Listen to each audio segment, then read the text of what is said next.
Oh, hello. Wait, what? Take me. She's just like me for real. I hope you had a good time, Ella. Well, hello there, simple creature. You have not... I have only begun to be simp. Bull.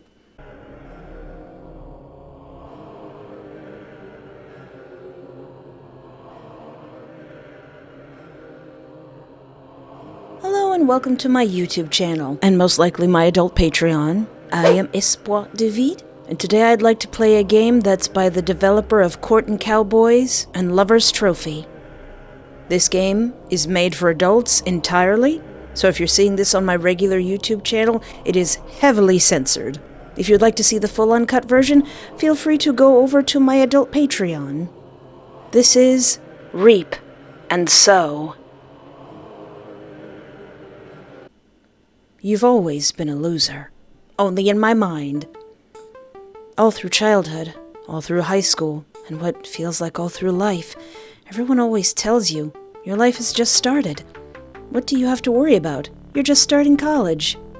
Fluff those guys. Yeah, shut up you guys, you don't know me, you don't know my life. You have everything to worry about. You're invited to one of the biggest parties of the school year. Although you're shocked that could have even happened, your first quarter was absolutely terrible, and with your social life being in the dumpster after moving here, you made essentially no friends. Oh, and don't get me started on school.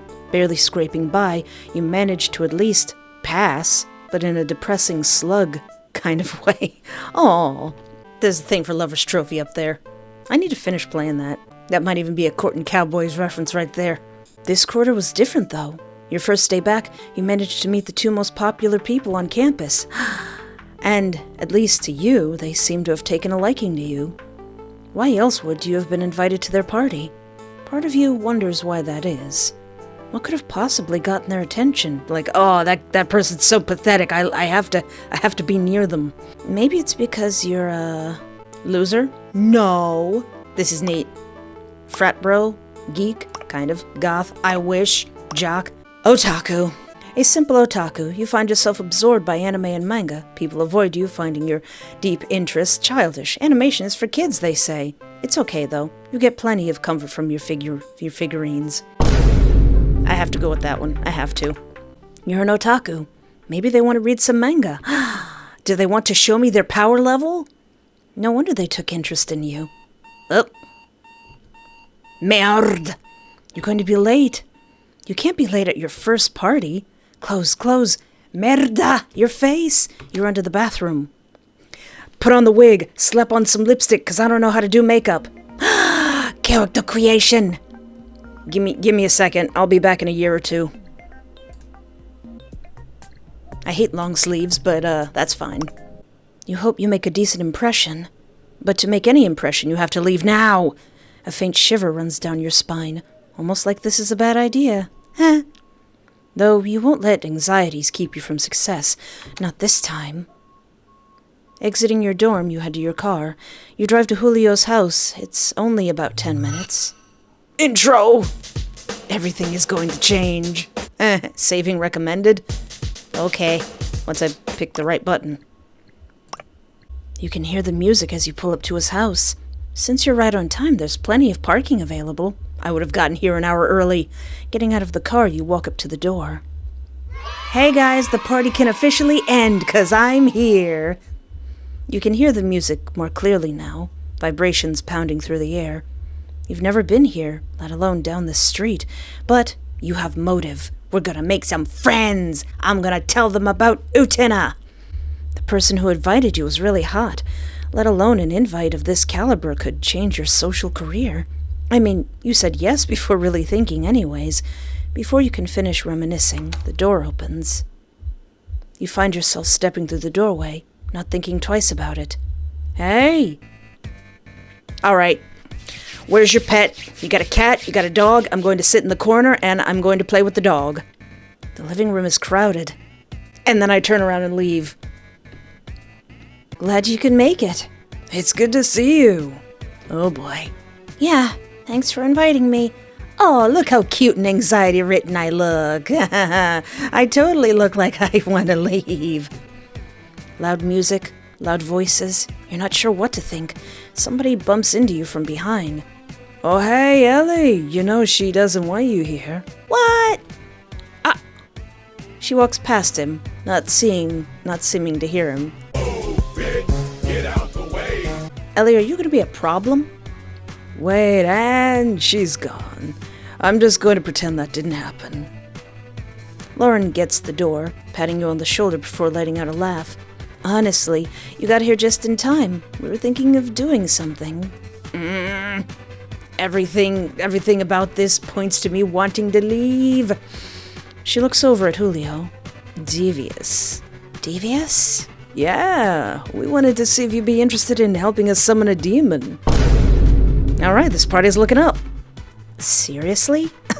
Come on, I've seen enough animes to know that this isn't gonna end well.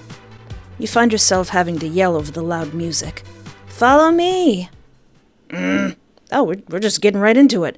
She doesn't hesitate to grab your hand, pulling you through the living room into a back door, down a set of stairs into the basement. The basement is quite cramped, filled with the scent of earth and damp wood. We thought you'd think it was cool, too. I do think it's very cool. I mean, granted, we probably shouldn't be meddling in powers we don't understand. But, whatever. Who knows who we could summon? Honestly, your interest is piqued. I've been planning this for a while, doing a ton of research. Plus, it's just to see if it's all real. Nobody will get hurt. Madam, have you watched any movie ever? Everyone's gonna get hurt. She reassures you, excitement clear in her voice. Hey, listen, whether you believe it in or not, don't try to summon stuff. Will you help summon a demon? No. All right, I gotta leave, okay? John, we just started. Come on, man. Listen, there's a lot to see in this life. Not wasting it here. Get out of here. But not peaked enough to mess with that kind of crap. I don't know. That isn't really my thing. I'm more into isekais. You try to keep it cool, laughing to brush it off, but it just comes off as awkward. No, it comes off as smart. That's disappointing. Merde.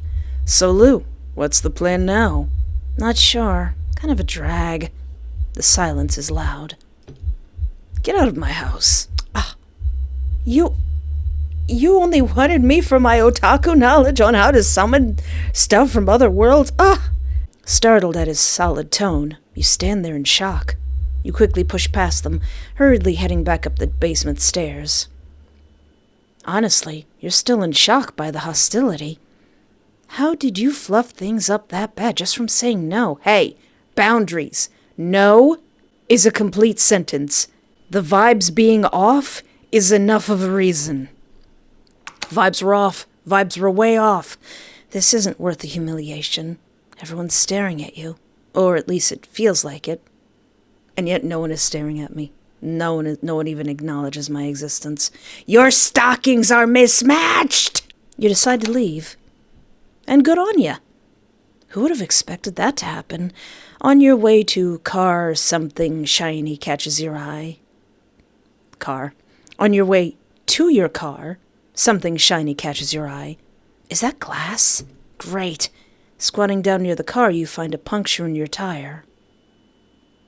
Whoomst. Whatever did it wasn't glass, but the broken bottle near your tire would claim otherwise. How fast did Julio get to your tire? Or was it Lauren? All you know is there's no way you're driving home. Merde. Guess we're hoofing it. You head back to the front of the house to come up with some plan. F. The plan was swearing like a child, I guess. Hey, I see you over there. You hide your face in your hands. Caught up in the moment, you hardly notice someone is leaning against the house. Hey, you! He's got on a Batman shirt! Jack? You silly Billy, you! You put me in the ground as fertilizer. I didn't forget. That's a big guy. Get kicked out? You didn't even realize there was a person. Awkward. Yeah, I think I'm gonna head back home. You aren't excited for the walk, let alone the conversation you'll have with a tow truck driver. You notice he looks about your age, and he's like 3 feet taller than me. Need a ride? No. Not from you, guy! You watch as he takes a long drag of a joint. This place is crawling at night. We've got some painted faces running around who like to steal shoes. What? Steal your shoes? Not my non-Jordans. Maybe it isn't the worst idea. Sure.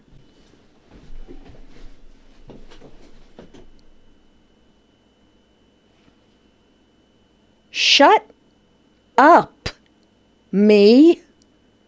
I didn't get your name. Oh, yeah. I'm Jack. I know. Oh, no.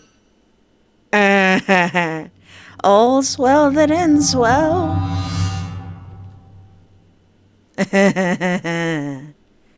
All right. Let's summon a demon. You look between the two of them. What could go wrong? It's not like it actually work. Sure. What can I do to help? We need to get a sacrifice of some kind. They said some sort of vice. I don't like that you've invited a person you don't know and then say the word sacrifice. Usually creeps use virgins, but it's the modern era. We don't need to worry about that. Plenty of vices other than vaginas. You sort of stare, nodding slowly as Lauren punches his shoulder. Don't mind him. Just find something your mom would get ticked to find under your bed. We'll search too, so don't feel pressured to find something too cool. Or do. Let's make a bet. You gulp. Person who gets the best sacrifice gets to talk to the demon first. Oh, you're on, mother fluffer. It's gonna be real weird playing this game when I don't curse. And with that, they both head upstairs back to the party. You doubt there's anything down here that a demon would enjoy? Oh god, just saying that sounds weird. I think we're going to be saying a lot of things that sound weird in this game. You head upstairs. A vice. Those mismatched stockings. Where should you investigate? The living room, the front stoop, the kitchen? Sure, what's in the kitchen? You enter the kitchen, amused by the sight of a group of men mixing a plethora of liquor into a 5-gallon bucket. Ugh. Look at all these cool people that I don't want to talk to. Ugh. This douchebag looks like Derek. Hey, watch it. You almost made me spill my schnapps. You stop in your tracks, staring at him. Oh, sorry. There are a lot of things in here that could work. You attempt to move out of the douche's way, but find that he steps in front of you. Listen, sir, I've got a penchant for really wanting to punch people in the stomach. Where do you think you're going, huh? Oh, I need some liquor, that's all. Oh, yeah? Well, this is some fancy liquor. If you want some, you'll have to pay the toll. Toll? Yep, $50 or, how about you find something weird to go into this bucket? And I don't mean pee. I'm gonna put pee in the bucket. You can't stop me. You don't know me. He seems frustrated, as though that has happened multiple times before. There's no way you're hashing out $50. Okay, something weird for your drink. Got it. I'm gonna put some strawberries in there and make it fancy. You leave the kitchen. What's a weird ingredient that can go into a drink bucket? Expired soda. I should put... Okay, now I would pick that, but where am I gonna get it? Obviously, I'm not gonna make it myself. I'm gonna do it. He said no pee. I think that's asking for some pee. Who knows? Maybe he'll get too drunk to notice. I mean, that one explorer guy did it. Looking around, you manage to find an empty soda can. Where's the bathroom? Aha, right of the basement. You enter the bathroom. Mr. Fishes? The famous Mr. Fishes? The developer of this game? Oh no, wait, are they gonna yell at me because I chose P? What the fuck? What was that? Oh no, the famous Mr. Fishes! P? Seriously? Are you a child? The voice sounds like it could be God ringing in your ears with no obvious source. But you can imagine it as a sentient fish in front of you. I mean, I won't stop you, but No, I am judging you. Carry on. But Mr. Fishes, he was mean and he said no pee, so obviously Obviously, that's what he wants. I love it when the developer comes out just to scold you. Huh. You can't believe you're doing this. This can't be too hard. Wait, is it my pee or toilet pee? You pee in the can. It's fancy pee. Regardless of your genitals, you manage to. That's some skill right there. The can feels strangely warm in your hand. Ew. You exit the bathroom. That's really smart to put it in a soda can. Like, sure, it's just some Mr. Pip. Well, good luck with this. You head past everyone, trying to hide the fact that you're holding a can of pee. In the kitchen, the bucket of strange seems almost complete. I'm glad you're back. I swear you took forever. I told you I wasn't in the bathroom. He eyes the can with suspicion. You took, I gotta take a pee amount of time to get back. You offer him the can, which he takes easily. He looks sloshed, sniffing it. My pee smells great, I assume. Fine, deal's a deal. Take a bottle of water. Fine, a deal's a deal. Take a bottle of whatever you want. Really? You probably can't smell through all the alcohol. You watch as he pours the can into the bucket. At his allowance, you peek around the kitchen, managing to grab a bottle of whiskey. Perfect. Hey, dude, this isn't even your house. This isn't even your party. You going around with the troll toll. You don't get no tolls. You don't get no rolls. This isn't even your house. You make your way to the basement. You head down the steps to the basement with your sacrifice. Wait, no, I didn't want that. You can hear their voices before you even see them.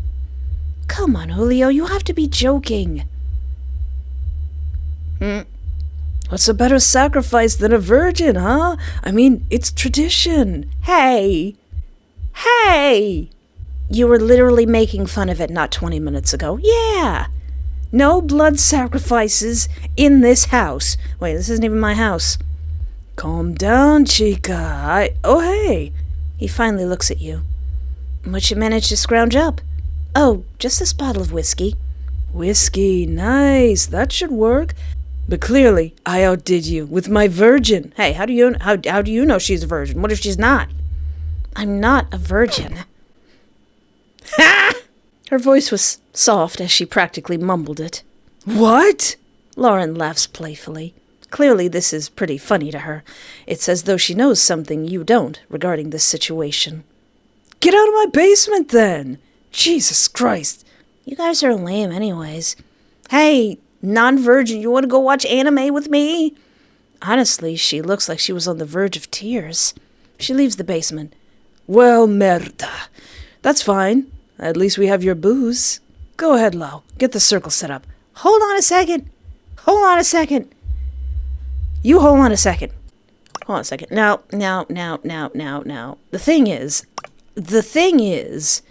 The point is, I know that there are two demons, and I know you summon them with different things, and I thought I was going to have a choice of both items. But the thing is, I want the other item. I don't want to use the whiskey, so I'm going to cheat.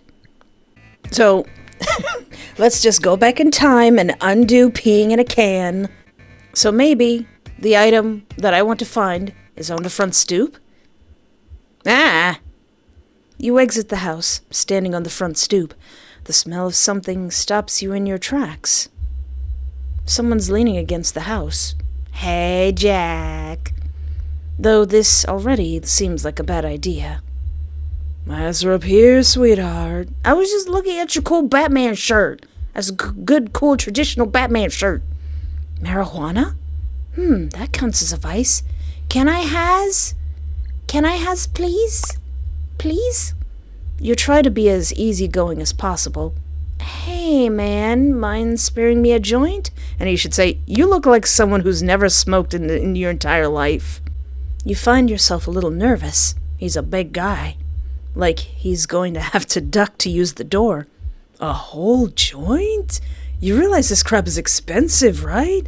From the sounds of it, he doesn't want to part with his Mary Jane. How about this? You get me a beer from inside, and I'll talk to you about passing off some bud. From the sounds of it, it'll be your only ticket to getting some weed. Sure. All you'll have to do is get a beer. Simple enough, right? What you look for? A beer? Fine. You realize that looking for a beer is the best option. This place is crawling with drunk people. Surely you'll find one no one will miss. Where to find a beer? The kitchen. You enter the kitchen, which seems pretty lively.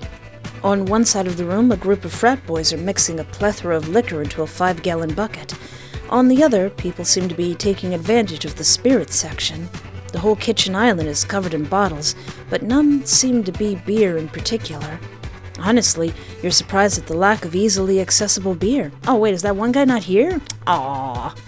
Intrigued, but determined, you know you won't find him a beer in here. You head back to the living room empty-handed. What? Something catches your eye. There's plenty of beer on the coffee table. Also, why isn't Jack in the house? Why is he outside? Why didn't you see this before? You take one for the road. Oh, we did? We got it? Heading outside, something is off. Oh, come on. Oh, he must have went home. Flufferdoodles! Although, the fresh air feels good on your face. You take a moment to appreciate it. Well, time to look for a different option. You turn back into the living room. What could you use now? I mean, you have a beer. Maybe that'll work. Gosh darn it! It seems to be your only option. You head down the steps to the basement with your sacrifice. What? Well, dang it, I'm still in the same boat. Gimme that weed, Jack! Well, fine, I'm going to use my visual novel, timey-wimey Doctor Who powers to go back in time. There, now I got my fancy whiskey and not just a measly beer can. Aw, man, this is all your fault, Jack. I'm gonna go into Lover's Trophy, I'm gonna punch you in the stomach. Well, merda.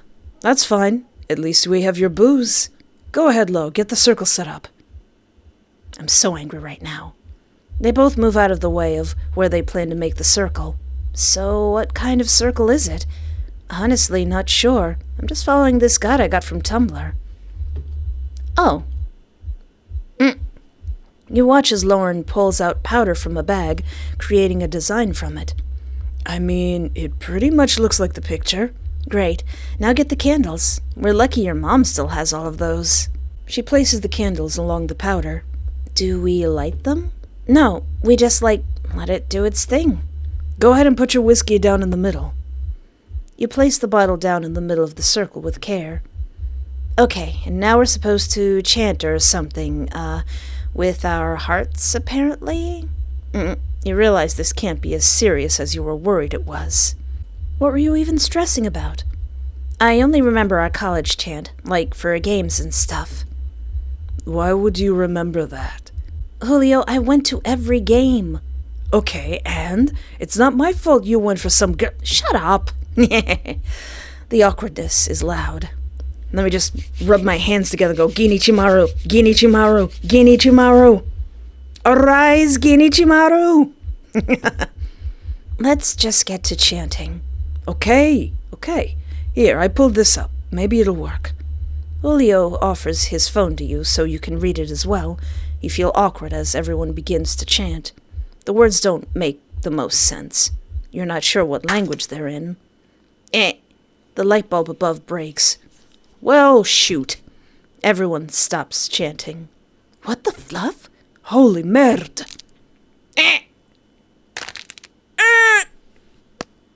Ma'am! Are you really seeing this? There's no sign of your friends. Well, hello there, plaything. The voice is deep, ripe with a feminine tone. I wanted the boy one. A demonic sound for sure. Maybe the boy one is locked out.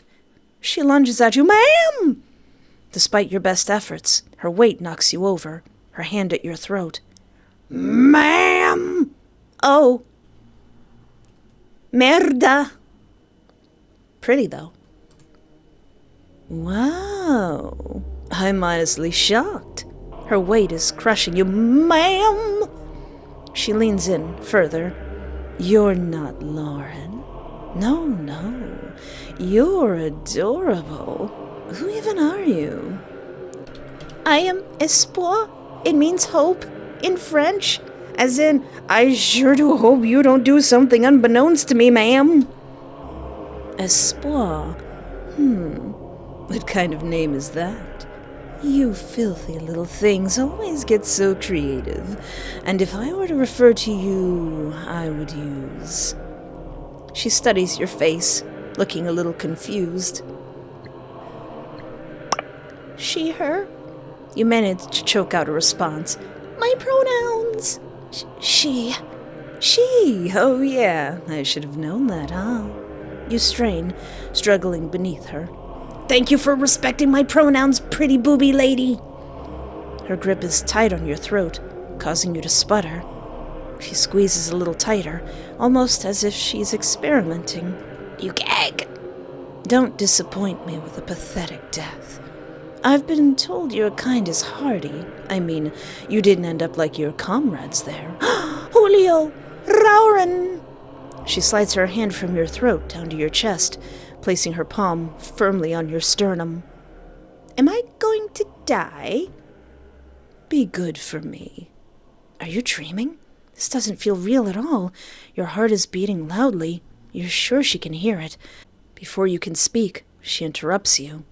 Let's cut to the chase. Espoir. I liked your sacrifice, and we have a deal.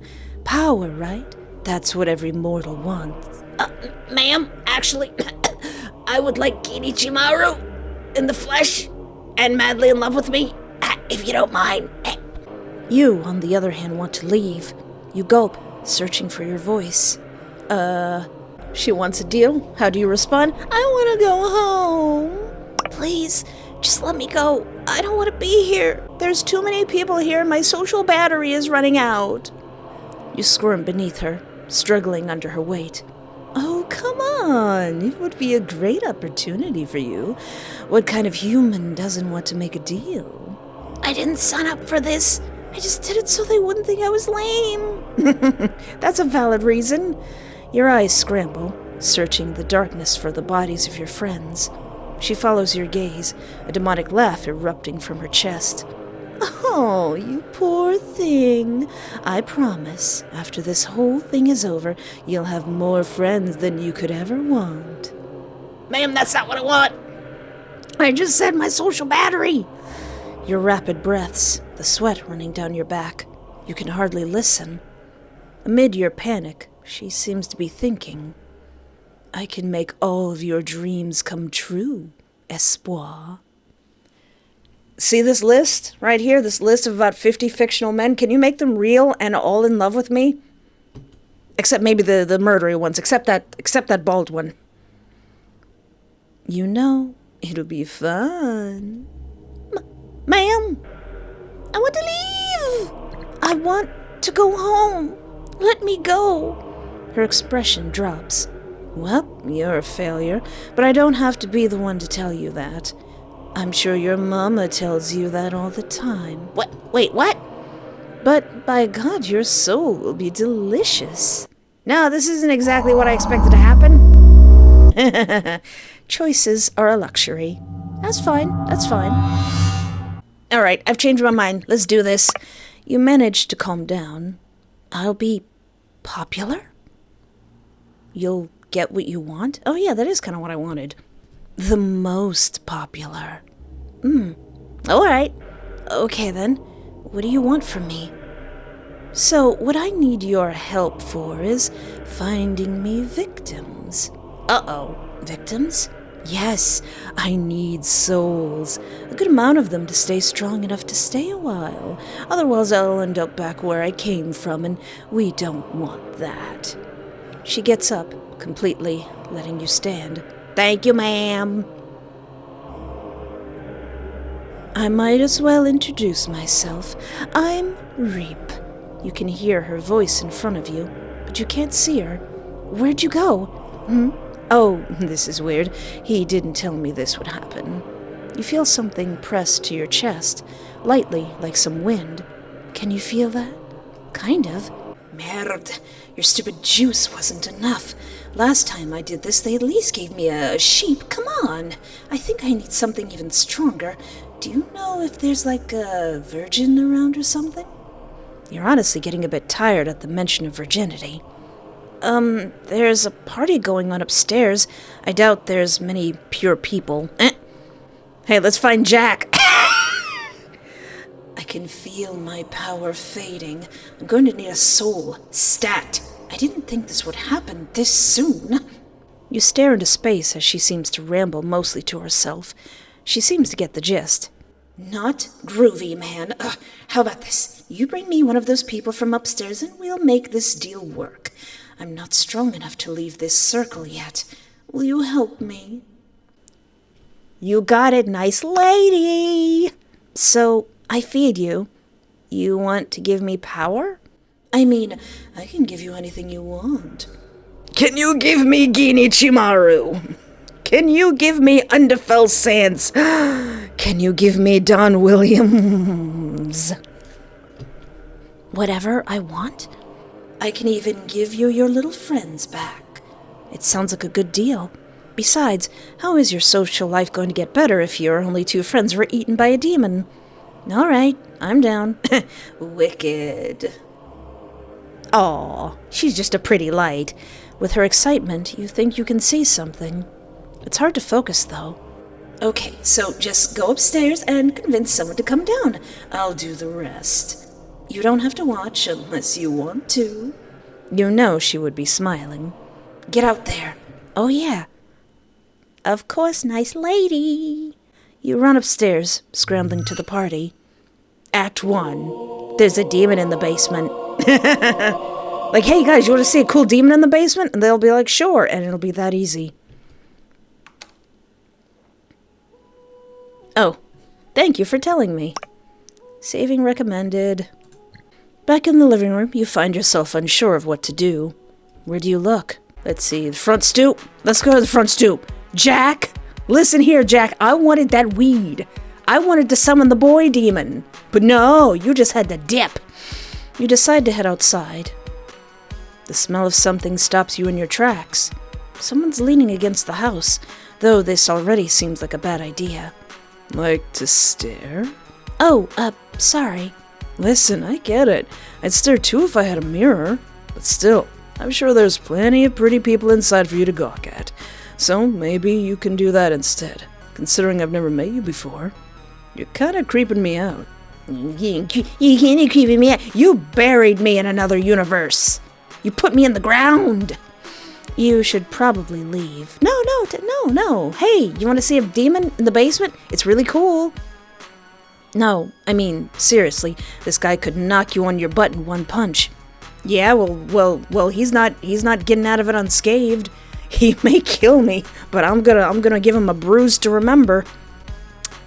You decide to value your life and head back inside. Dang it! You're sure Reap would understand. Fine, let's check the living room. In the living room, you see the same cluster of people as before. A couple are asleep on the sofa, some talking along the walls as others drink. Despite the many people, your options seem sort of limited. Well, until you see one guy standing in the corner. He seems alone. Maybe it'll work. No, leave him alone. You approach with a bit of hesitation. Hey. His eyes turn to you. Oh, hello. Can I help you? The first thing you notice is that he's Irish. Oh, and that he doesn't really look like he belongs here. Leave him alone! Part of you can't decide if that's a good thing or a bad thing. Out with it. You look nervous. I can see it on your face. Did you know I'm a licensed therapist? I'm really sorry that I'm butchering this accent. It's one of the worst accents that I know. That's why I can read your expressions so well. Really? No, that was just a joke. The name's Henry. How can I help? I'm always willing to lend a hand. Leave him alone! How do you convince him to go down to the basement? Be honest? Well, I need you to feed a demon. He stares at you blankly, blinking twice. A demon? Are you on crack? He scoffs a little. Listen, I'm not religious. I'm sure you can feed this demon yourself. You have a good night, though, eh? Run! Run, Henry, run! He gives you a nod before his eyes flicker over you. Then he leaves you in your place, walking off past the party and out the door. Good. Honestly, you're not sure what he's doing here anyways. But now you're out of a victim. Merde! Reap is gonna be ticked. There's still plenty of people here. You look around for anyone else who seems vulnerable. The backyard? You enter the backyard, the air warmer than outside. There's a large pergola to your left, a table with soda and snacks to your right. You scan the crowd. Do any of these people seem vulnerable? Honestly, most people are grouped up. Nobody's solo, except one. She's drinking a soda, staring off in the distance. You feel weirdly predatory walking up to her. She seems to be thinking. Hi. Is she deaf? Genuinely, part of you wonders if you know ASL, American Sign Language. Is it wrong to sacrifice a deaf girl to a demon? I mean, wouldn't it be more wrong to not sacrifice a girl to a demon because of her disability? Can I help you? Oh, yeah. Merde. How do you go about this? Be honest? Part of you wonders if being honest is a good idea, especially with how poorly it went with Henry. You be quiet. If somebody told me there was a demon in the basement, I would be dumb enough to go look. I would be like, is he hot? And they'd be like, yeah. And then I would go, and then I'd get eaten. I gotta find somebody at this party who's as dumb and monster-loving as me. But who fluffing knows? What's the harm in trying again? Well, there's a demon in a basement, and it's hungry. And I need a sacrifice or something. A demon? In the basement? That seems to have finally caught her attention. What the heck is wrong with this girl? She's of my ilk. Very interesting. She sets her drink down, tipping her chin up a little. How hot is this demon? She's just like me for real. I'm sorry, unknown girl. Well, at least the demon is very hot. Like, on a scale of 1 to 10. Hot as heck! I'm not even into girls like that. She's hot as heck. A total 10. You could even say she's 11. Say less. I'm Ella. Where's the hot demon chick again? The basement. Great. Let's get going then. That was shockingly easy. I'm sorry. Yeah, I am so sorry. You guide her into the house. She seems really excited about this. When you both enter the basement, the smell of sulfur is quite apparent. Smells like a demon in here. Finally, your eyes adjust. You look around for any sign of the demon, but you can't see much of anything down here. Ella is a cute name. It suits your soul. Reap's voice rings through the room, calling out to your sacrifice in the dark.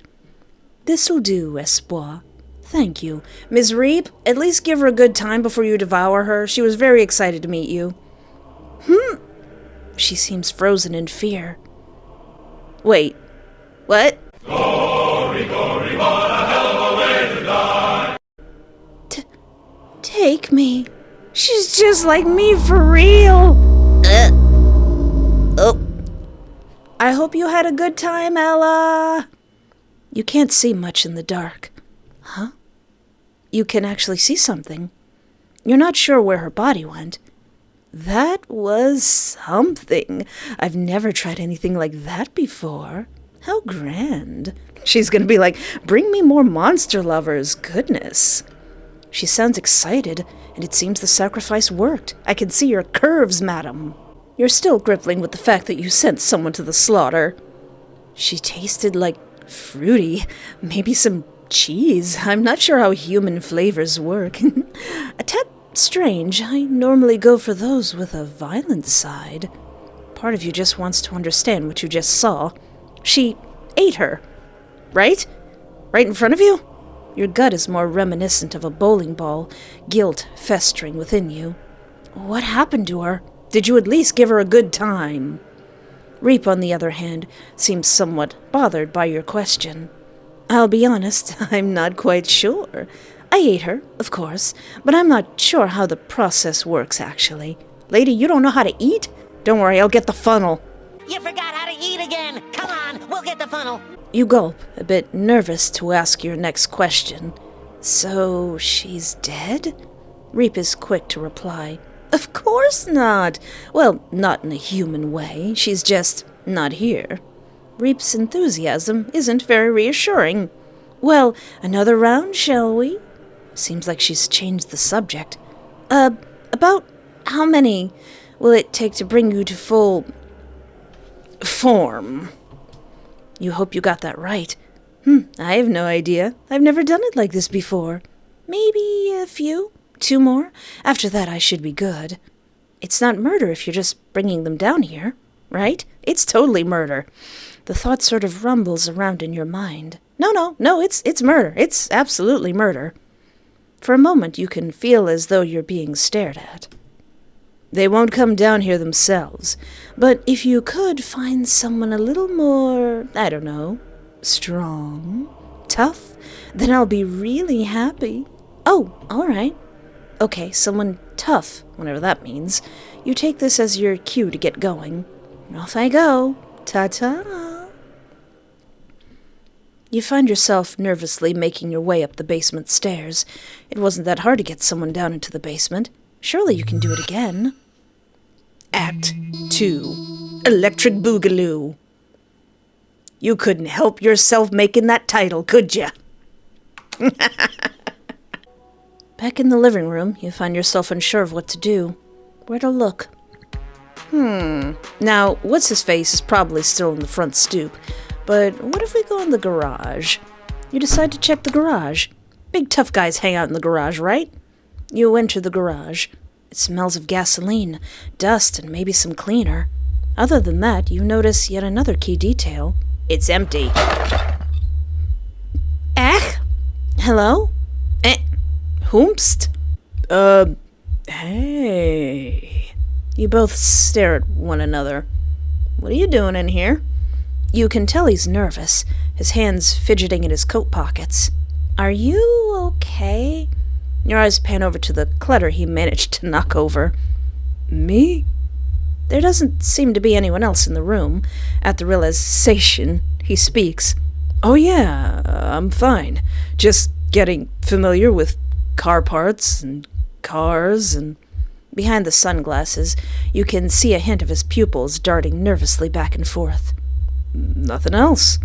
Oh, where are my manners? I'm Chad. Espoir. You wonder why he's here. But more importantly, you need to find a way to get him down to the basement. Ask... What you doing, Chad? What are you doing in here? He shuffles uncomfortably, shifting his weight from one foot to another. Well, to be honest, I'm hiding. Hiding? Yeah, hiding. The party is a bit too wild for me. Way too much talking. Why are you here? Asking me all these questions. I might as well throw one your way. You start to sweat a little. Honestly, you can't help but find yourself matching his nervous energy. Your task isn't exactly the most pleasant. Oh, I'm just looking for a human sacrifice. Technically, it'd be killing him if you're successful. Looking for a drink. Really? Really, me? In the garage? That's your best answer? I know you don't get out much, but really? That's the best you could come up with? Well, there's some grade A a-hole in the kitchen cooking up a weird bucket of something. If you're looking to get drunk, you can always use one of those. You think back to the bucket and the a-hole who is in charge of it. Yikes. I'm not drinking that. There's pee in there. I put it in there. I'm all right. I'm really thirsty myself, actually, but I'm kind of scared to go out there. I left a case of energy drinks in a mini fridge in the backyard. You get an idea. What if I do you a favor? In the spur of the moment, you come up with some excuse to get this poor guy to the basement. I mean, it isn't the most clever thing, but it'll work. I go get you an energy drink. You can come with me to the basement. I left my jacket down there, and I'm too scared to go alone. You're sort of impressed by your ability to lie. You feed into it, a strange, manipulative feeling coming over you. Why does it feel good? We've got to stick together, right? The shy ones? At that, he seems to relax. All right, Yeah, awkward company unite, right? The mini fridge is just in the backyard, and be careful. There's a lot of people back there. It's all right, my social battery will survive. You nod, giving a reassuring smile before you leave the garage. You walk through the living room on a mission towards the backyard. Curious, you can't help but wonder why he'd even come to this party in the first place if he's just going to hide out in the garage. I could think the same thing about myself. The party hasn't seemed to have stopped in any capacity, especially not from the backyard. Though this side of the yard lacks a mini-fridge. Oh, there it is. You look around, finally spotting it near a lit cabana. Before you can approach it, a young woman stands in your way. Ma'am? Uh-oh. What do you think you're doing? Her tone is abrupt and aggressive, a snap to it which sends a shiver down your spine. Just trying to get a drink, something non-alcoholic. You motion to the mini-fridge, your arm more reminiscent of a noodle than a limb. Just, I just want a monster, please. Please, nice lady. Well, sorry, Buster Brown. That fridge and its contents are mine. Ma'am, I will hit you in your boobie. And I'm not letting a slimy little dog like you get in it. Oh, well, now I didn't even want anything in there, but now I'm gonna get into it. You could have sworn it belongs to Julio.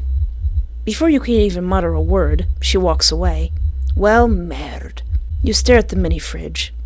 What do? Open it anyways. What you gonna do? You wanna fight? Lady? You wanna fight? I will fight you. I don't know you. I'm not even supposed to be here. I'm gonna fight you.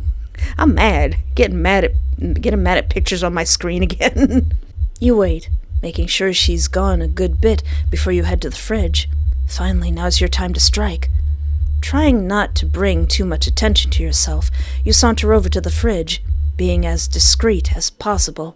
You stand idle by it. Why is this so intense? See, I seem like a very nice person, but deep down I am actually very, I am ready to, throw down if I truly need to. I would rather be nice. I would rather be polite. I would rather be a humble, demure young lady. However, I wish somebody would. I wish that girl would come back and be like, what are you doing in my fridge? I'm like, what am I doing in your fridge, ma'am? What am I? What are you going to do about it? Oh, look at this. What, I got, look. I just got a drink out of your fridge. What are you gonna do? What are you gonna do? What are you gonna do? I beat Dark Souls. What are you even gonna do? I beat Bloodborne. What are you gonna do, lady? What are you gonna do? What are you gonna do? What you gonna do? Getting mad at pictures on my screen again. Why is this so intense? You open the fridge, crouching so you can reach. What the fun? There's a hand in there! Hey! She grabs you by the back of your neck, yanking you up to your feet. Oh, it's on now! Take off the earrings, Vaseline on the neck, snatch off the wig. Ma'am! Her nails dig into your flesh, your skin burning with the pain as she drags you aside. What the fluff? Hey! Get her, me! It's time! Unleash those 30 years of pent-up rage! You squirm, not really wanting to hit her, but before you can, she slams your head against the fence. Ah! Don't let her do that! Get her! I don't care how big her boobies are! Get her! You sink to the ground, staring up at her while dazed and confused. I told you that fridge is mine! What a dumb dog trying to test me! Pathetic, really. Sad. Why don't we take this down to the basement? Hey, she's pretty tough. Yeah, you want to talk? Let's take this down to the basement. Part of you wants to scream for help, but the words don't come out. Party guests stare, but anytime you make eye contact, they look away. She presses her boot to your head. You know, I bet if you were worth it, I could train you well. Turn you into a proper pet, huh? She laughs, a vile and evil sound. Ooh, I bet my friend would think you're delicious. The last thing you see is her pull her foot back before kicking you directly in the head as hard as she can. I could take her, though. Let me beat her up. I could take Jack, too. I mean, he'd kill me, but I'd give him a good one. And you're out like a light. I'm disappointed in you. Wait, ending? Ah! Why didn't you listen? Because I got 30 years of pent-up rage. I'm ready to unleash it on a mofo. I'm tired of being nice. I want to open the fridge. Try to convince her. I don't even want to talk to her. No, forget her. Forget her. Forget her and her nice hair and her big boobies. Give up. For now. You stare at the fridge in defeat. You're not even sure if you can go tell Chad the bad news, or look for a new victim elsewhere. Why was there a hand in that fridge? Fluff it. You turn, walking away from the fridge, and that side of the backyard altogether. Back in the living room, you find yourself unsure of what to do. Where do you look? Before you have a chance to do anything, you're startled by a scream. Ah! You! Me? You? Why you? Dude, there's something freaky going on in that basement. I swear to Allah, I saw a fluffing demon down there. You went down there and she didn't eat you. Ma'am, eat him. Alarm bells instantly go off in your head. People turn their attention. A demon? Don't listen to him. He's always on something. No, I'm fluffing serious. There's something wrong. Yeah, right. You're caught between a rock and a hard place with this one. Crickets. Fine. Nobody believes me. Great. Fluff you people. No, you should totally go down the basement. Check it out. Check it out. His booming voice turns to a whisper. I'll leave you a little something on the front stoop. I think it'll help, but I'm getting the fluff out of here. No, stay, Jack, stay. Check out the basement. And with that, he makes a mad dash for the door. Merde, he totally knows. Should you go back down there, or should you stick to your plan? Ooh, why is this all red? Well, I gotta see why it's red. Reap, are you okay? Your first instinct is to check on Reap. Luckily, the basement isn't too far. Reap, are you good, girl? I found somebody who would be perfect for you. That was close. Did you send that big lug down here? I don't know, but I think he saw me. Saw you? But I can barely see you right now. No, Espoir. He saw me. He saw your goodies too? Like what I normally look like. Oh. How? How am I supposed to know? I just know 1 second I'm sitting here waiting for you, and the next I'm getting screamed at by some half-baked weirdo. Wait. Actually, don't worry about it, Espoir. Just go back to searching, okay? Her sudden change of topic has you nervous. Pry? You decide to dig into it. What's wrong? You can tell she's hiding something. But what, you're not sure. I told you not to worry about it. Her voice is clear, yet frustrated. Fluff, you humans hate to listen. So stubborn. Just trust me, Espoir. Go find me a sacrifice, okay? The idea of pushing it further seems dangerous. Something deep within compels you to get going. You're not sure why, but you drop the topic completely. Aw, instead of arguing further, you head back up the stairs. I'm mad now. I'm mad. Back in the living room, you find yourself unsure of what to do. Where to look? Didn't he say he left something on the front stoop? You step outside, finding yourself incredibly nervous. To your surprise, you see a little bag on the floor. Candy? No, special candy. Interesting. Thank you. You decide to keep it. I'm gonna call it special candy from now on. Why not? It could help. Help with what? You're not sure. Ooh, maybe I could give it to somebody. You head back inside. Now what?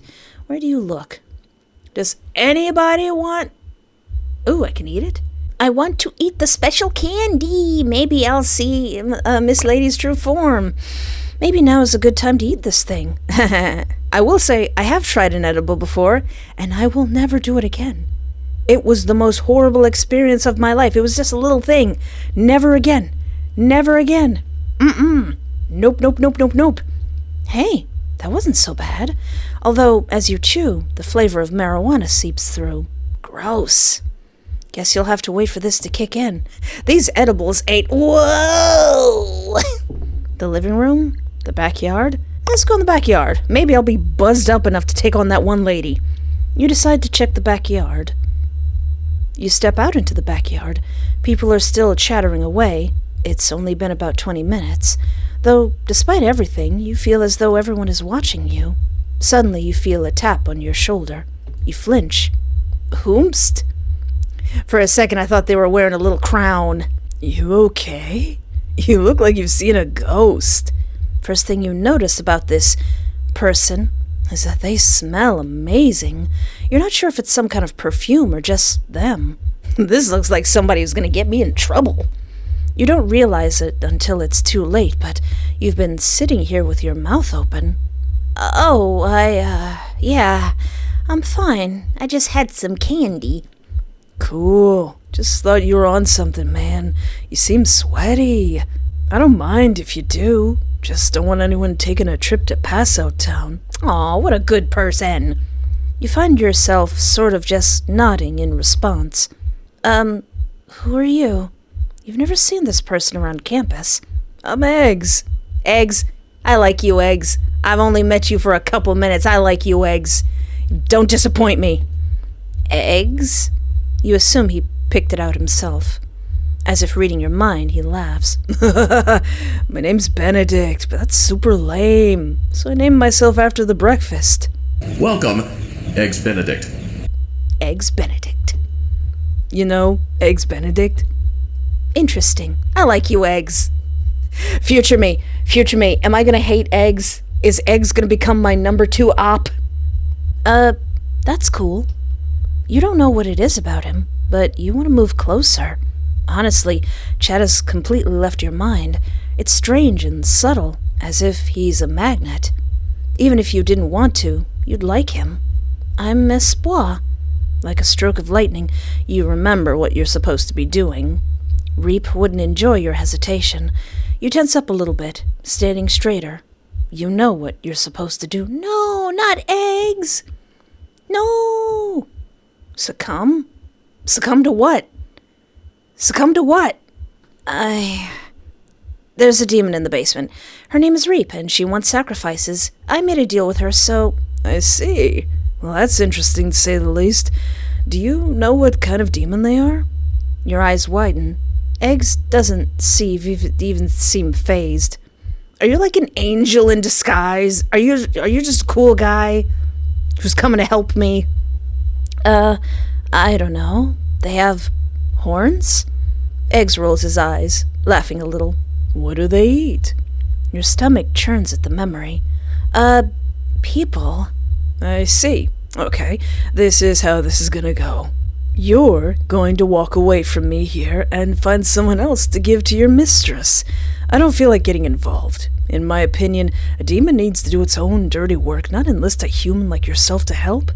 Something sort of clicks in your mind. Eggs doesn't talk like he's from here. Who are you? He smells strange. You're... It was nice meeting you. Stay safe, friend. Is Eggs a good guy? He gives a wink before walking away. You watch as he turns, heading behind the house. The realization that you're not the only one involved with demons washes over you. You walk back to the house. Back on the prowl, where do you look? Is Eggs a great guy? Eggs might be the greatest. The living room is still one of the hot spots of this party. Luckily, most partygoers who were here earlier have since left. Not only is it loud, it's high traffic. This means you should have plenty of potential prey. You wait, combing the area and making sure no potential slips past your grasp. Then you lay eyes on him. Oh no! A handsome man is standing by the couch. It takes you a second to notice the girl at his side. You watch carefully. Why not Trey?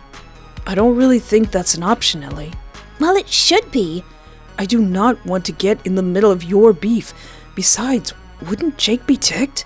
Chill out. He'd be fine. Besides, I know Sam is sweet on you. I heavily doubt that. He doesn't seem too impressed.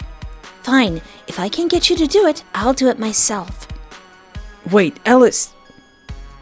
Before he can finish his sentence, she walks off. Man, this could be your chance to intervene in some way, though you get the vibe that he's really frustrated. Are you all right, buddy, old pal, old friend? You think the best approach is being sympathetic. Aw, man, she didn't seem too happy. if you're here to get all buddy-buddy with her, you can just fluff off. What? No, I don't even know who she is. I was just trying to see if you were all right.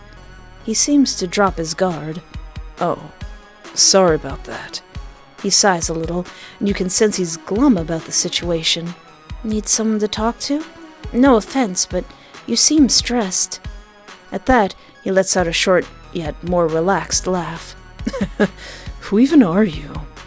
An insane otaku who shouldn't be at this party in the first place? You're quick with it, the words finding you instead of you finding the words. Someone with an unbiased opinion? That seems to capture his interest. All right, I'll bite. Say you have two friends and they can't stand each other, all because of some guy. Say they used to be best friends up until last year. He lets out an exasperated sigh. Don't think I'm airing any dirty laundry. This is all old news. Ellie moved here during freshman year at Lakeland High, and her and Sam just clicked. Like, super got along. It was pretty instant. Heck, by the end of the year they were practically twins. I mean, you know, as close to twins as they could be. That all changed when we all went to college. Some sort of, boy trouble. It's pretty classic, actually. You could write a crappy rom-com about it.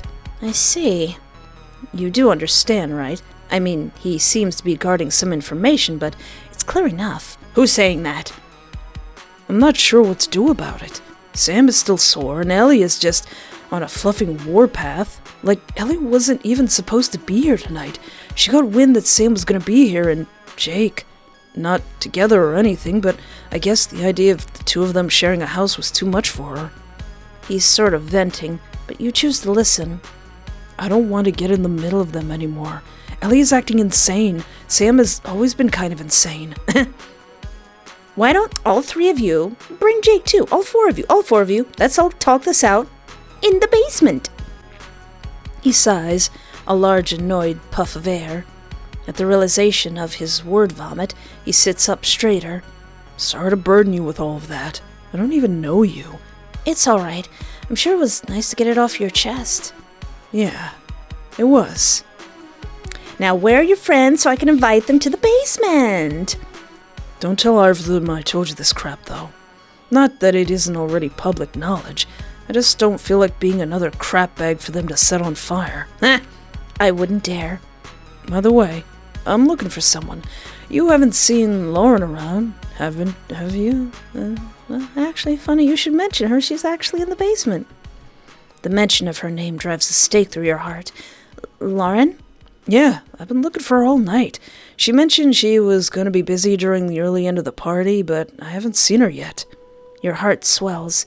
You almost forgot you have to sacrifice this guy. Or do you? Aw, man! I will let fate decide. Come on, fate. What do we choose? Oh, yeah, Lauren. She's actually the one who invited me here. Oh, really? Sweet. I can take you to her if you'd like. Last I heard, she was setting up something in the basement. Fate has decided your fate. The basement? Sounds sketch. You gulp. Makes sense, you know, since we're in Julio's house and all. Yeah. This way. You motion towards the basement, heading that way. He follows. I'm sorry, Trey, but fate has decided your fate. You know, I always thought Julio was a bad influence on her. Really? Yeah, I mean, he's into some unsavory organizations. No crap. You entered the basement, which has somehow gotten even colder since the last time you were here. Whoa, it's freezing down here. Maybe the furnace broke. And then he's gonna say, why does it smell like sulfur down here? The room smells sickly sweet, like fermenting fruit. Ooh, Espoir? What's going on? Where's Lauren? Oh crap, where is Lauren? Lauren! Oh, Lauren! All you can hear is a high-pitched, twisted giggle, like, wow, you smell refined.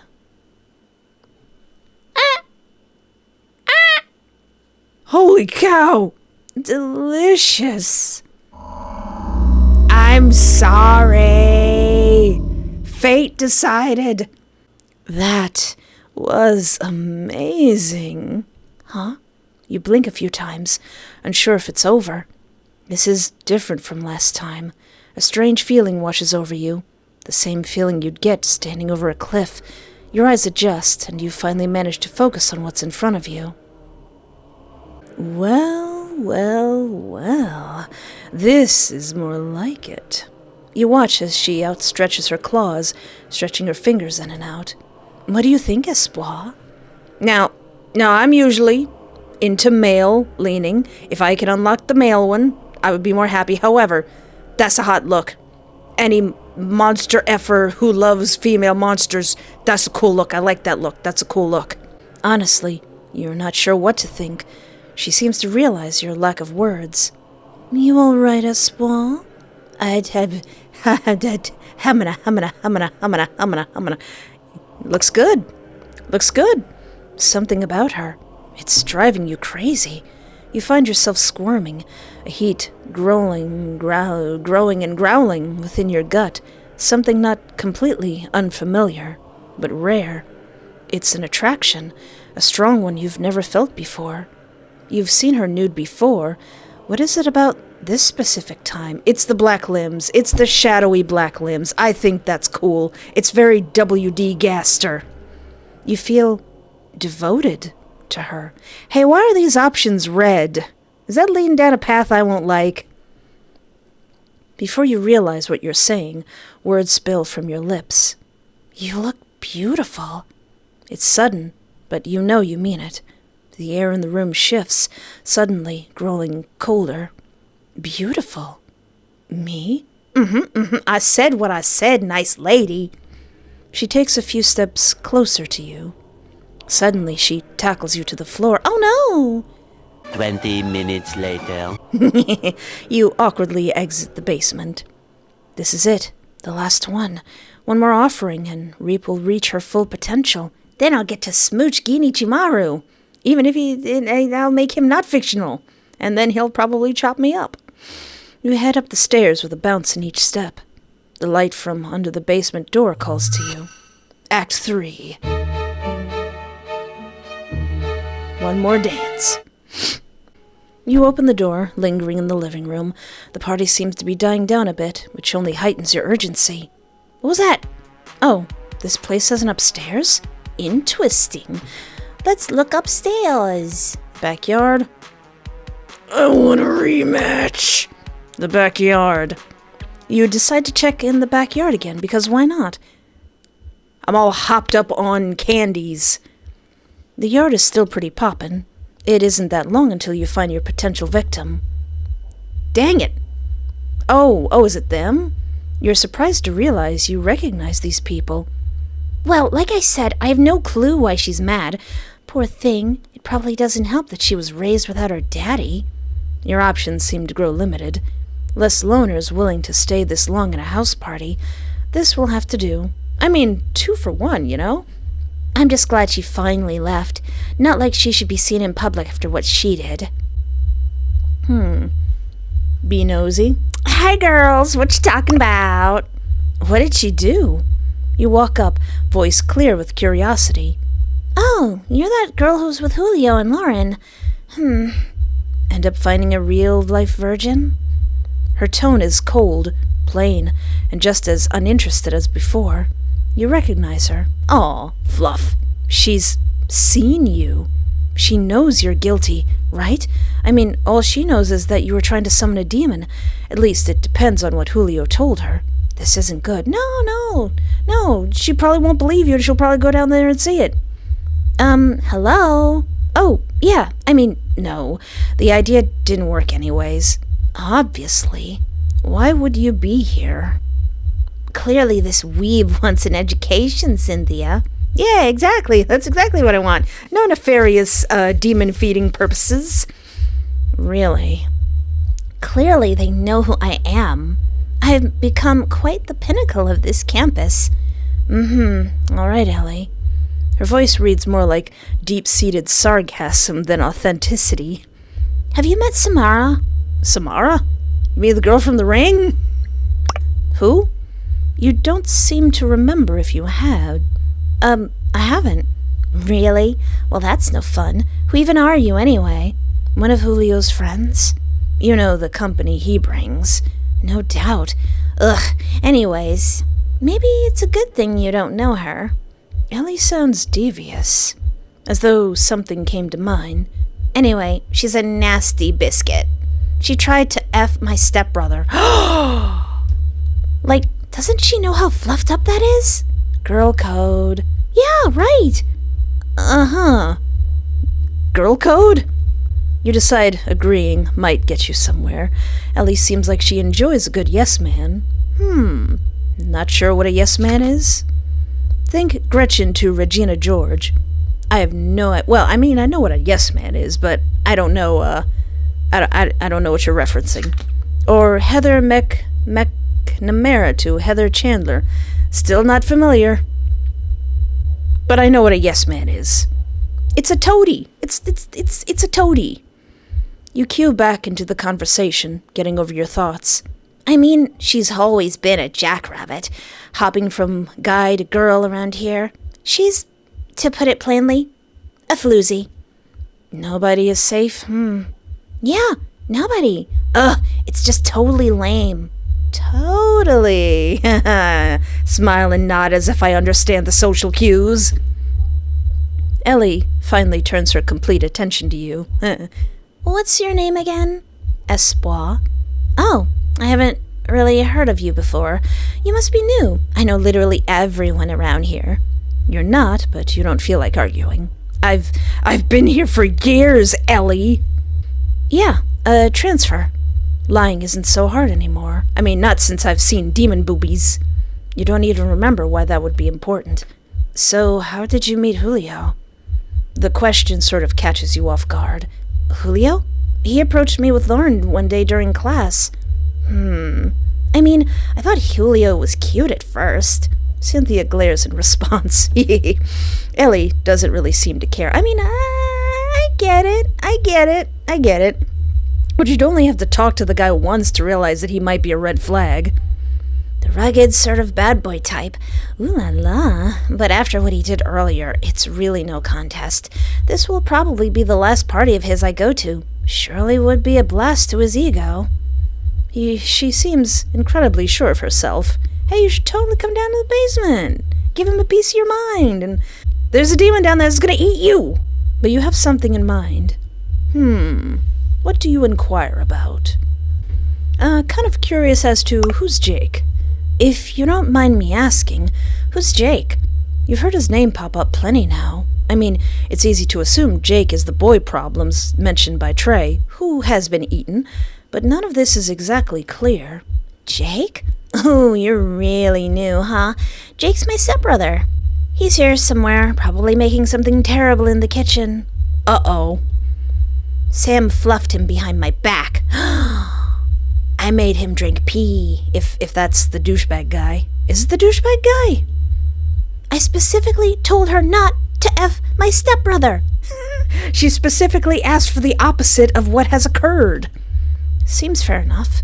Exactly. And she's a thief. She took some of my brother's stuff. Some of my stuff. Oh, well now, that won't do. That simply won't do. She doesn't seem too happy about it. And now she has the audacity to try to run me through the ground with that nasty rumor. It's terrible. Suddenly, somebody beat a Sonic the Hedgehog level. That's what that sounded like. One sec. Let me take this. Hello? You maintain awkward eye contact with Cynthia while Ellie is on the phone. You did what? I won't tell, but you owe me later. You can't make out the person on the other end. I am not doing that. This is getting weirdly intimate. Fine. She whips around like a force to be reckoned with. Cynthia, you still need that ride? Yeah, but... No buts. I'm leaving now. Feel free to hitch a ride or not. Espoir, it was nice to meet you, but I have something I need to take care of back home. You can hear a commotion from the kitchen. Uh-oh. Someone opens a window. Ooh. Did you guys hear? Jake crashed his car into a ditch on the way out of here. Leaving now. Okay. Bye. Well, that escalated quickly. She gives you a quick wave, though it's only for formalities. Merde. No. An uncomfortable frustration washes over you. You're not sure if it's even your own. You sulk back to the living room. Where do you look? Aw. I want a rematch with that mini-fridge biscuit. Upstairs? Left abandoned, the thought to check upstairs never occurred to you.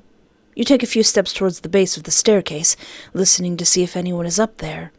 You can hear voices and shoes shuffling, so it is in fact an option. Who's going to want to go from all the way from upstairs to all the way down the basement? Deciding there's no harm in checking, you make your way up the stairs.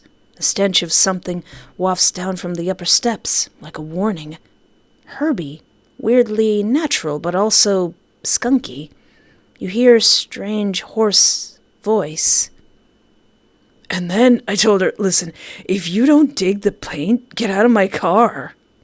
And what did she say? She said the last clown she was involved with was her ex. And I pushed that dumb apple out of the car, duh. The room is cozy. Some sort of converted attic space. Oh. They all laugh with him until they turn to you.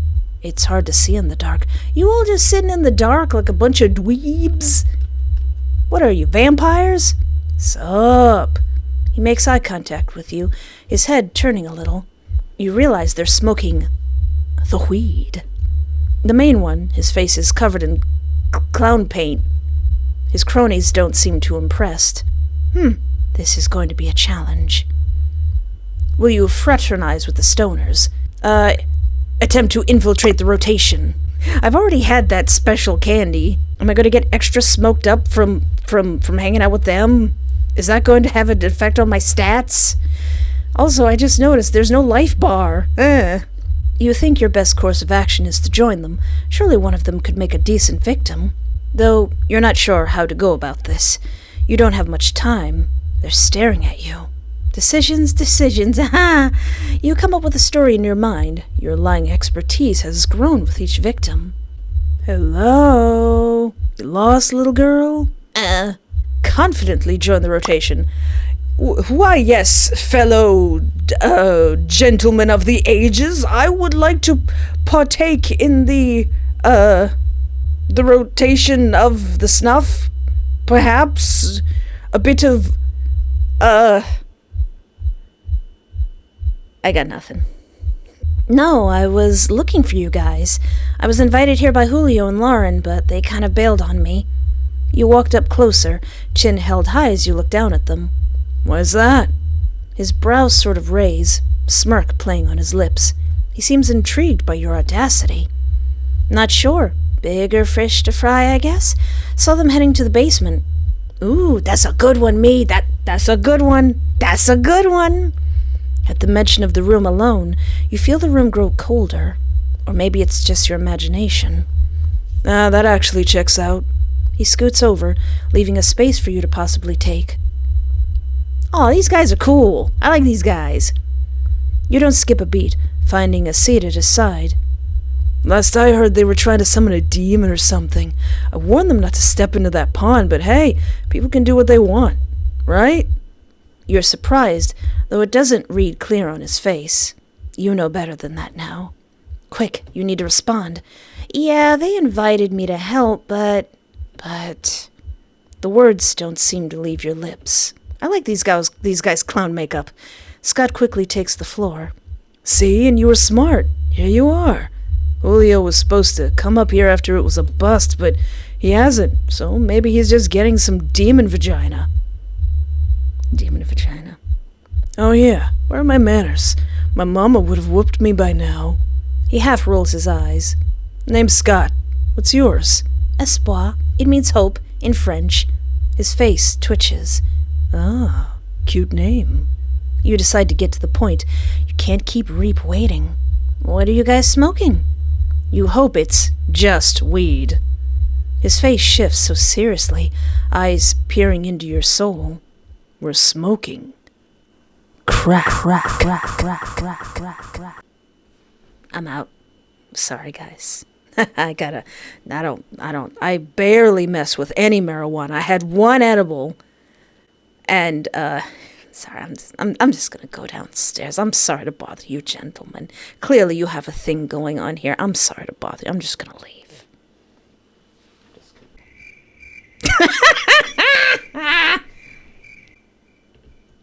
I'm joking. It's just purple haze. Or at least that's what the guy told me. Could be more of a hybrid, I'm not sure. The group laughs, high energy and clearly amused by Scott's stunt. I don't even know what that is that I don't want it. You let out a sigh of relief. Have you ever smoked before? Yeah, sure. I do all the smoking. I smoke like 3, what are they called? Joints a day. I know all the techniques. I know all. The grass. I love the grass and the wheat. I like the wheat too, and the fennel.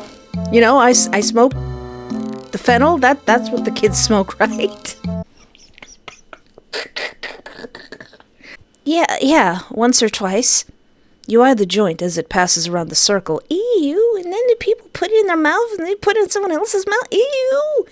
No. Ew. That's the thing that, if I smoke, that's the thing that would get me off of smoke. Like, here, put this in your mouth after I had it in my mouth. Like, ew, no, I'll just quit. Ew. He seems to notice your gaze. So, you bring anything to share? I don't think any of you guys need any more drugs. Looks like you done all the drugs needed. I mean, you did just walk in, big talking and all that. Can't expect to smoke my crap just because you've got a good face card. You like my face card? I like your face paint.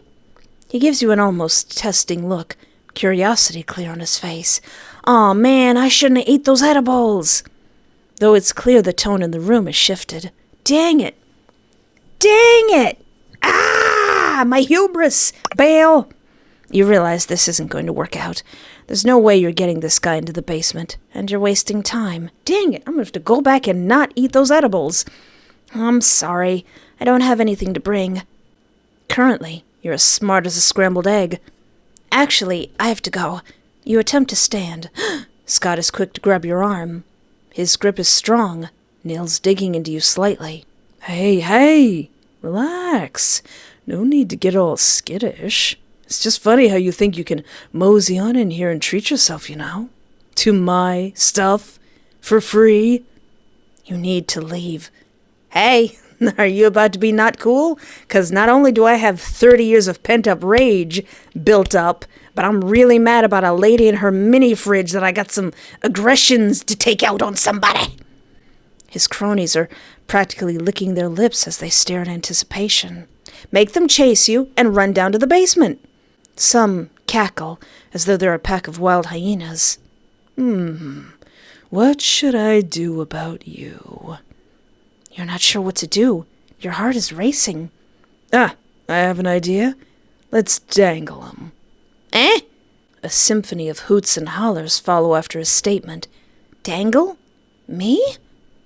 What means this dangle? Before you can even think to get away, Scott pulls you closer to him. Tisk, tisk, tisk. Look at you. Scared? Don't be. This won't kill you. More hands than just Scott's take a hold of you. All right, you're putting your hands on me. It's time for 1 or 2 or 3 of you to die. Somebody is walking away with 3 black eyes. With apish, goofy sounds, you're dragged up and along the couch. You squirm, but with as many people taking hold of you, you can't fight it. The feeling of complete despair. Don't I have a demon friend? Your throat is hoarse from just breathing. Dangle 'em. I don't want to be dangled. keep dangling me? I wish not to be dangled. Your throat is hoarse from just breathing. Dangle 'em! A loud and long creak squeals through the air. No, the window. Hey! Holy crap, wait! Don't! Please! They're going to push you out. Don't put me out the window! I don't want to go in the window! The hollering and laughter doesn't quiet down, only ramping up the closer you get to the window. They set you onto the window frame. Cold night air creeps up your neck.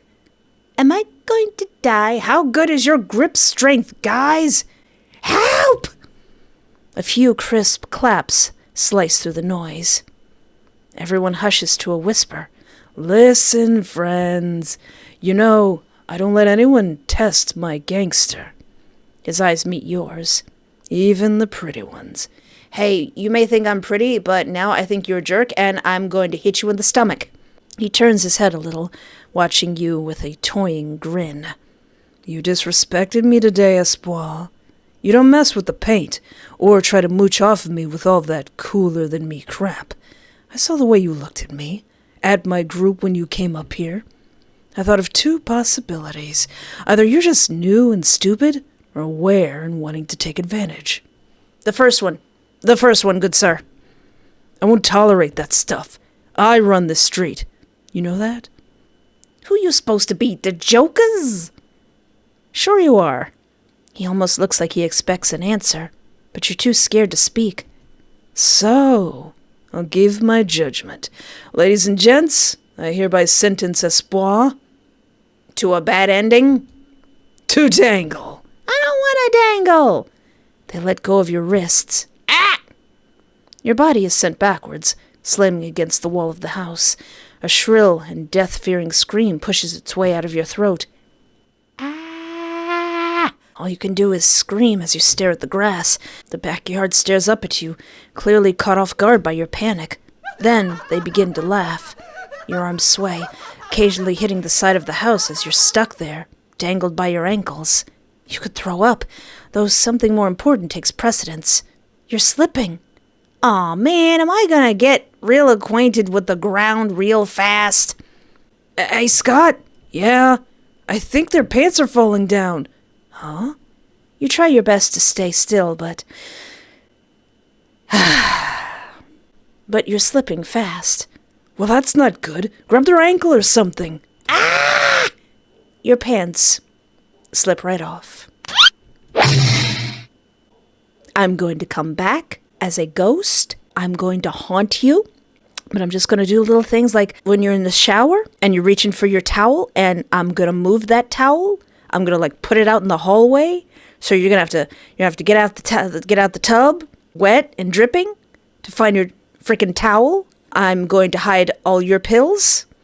I'm going to put acetone in your clown makeup jars. I am going to make sure all of your milk spoils as soon as you buy it, and that you get no refund for it. You think you've broken your neck. Everything is simultaneously numb and in burning pain. Ending 19. Welcome to Greenland. Hey.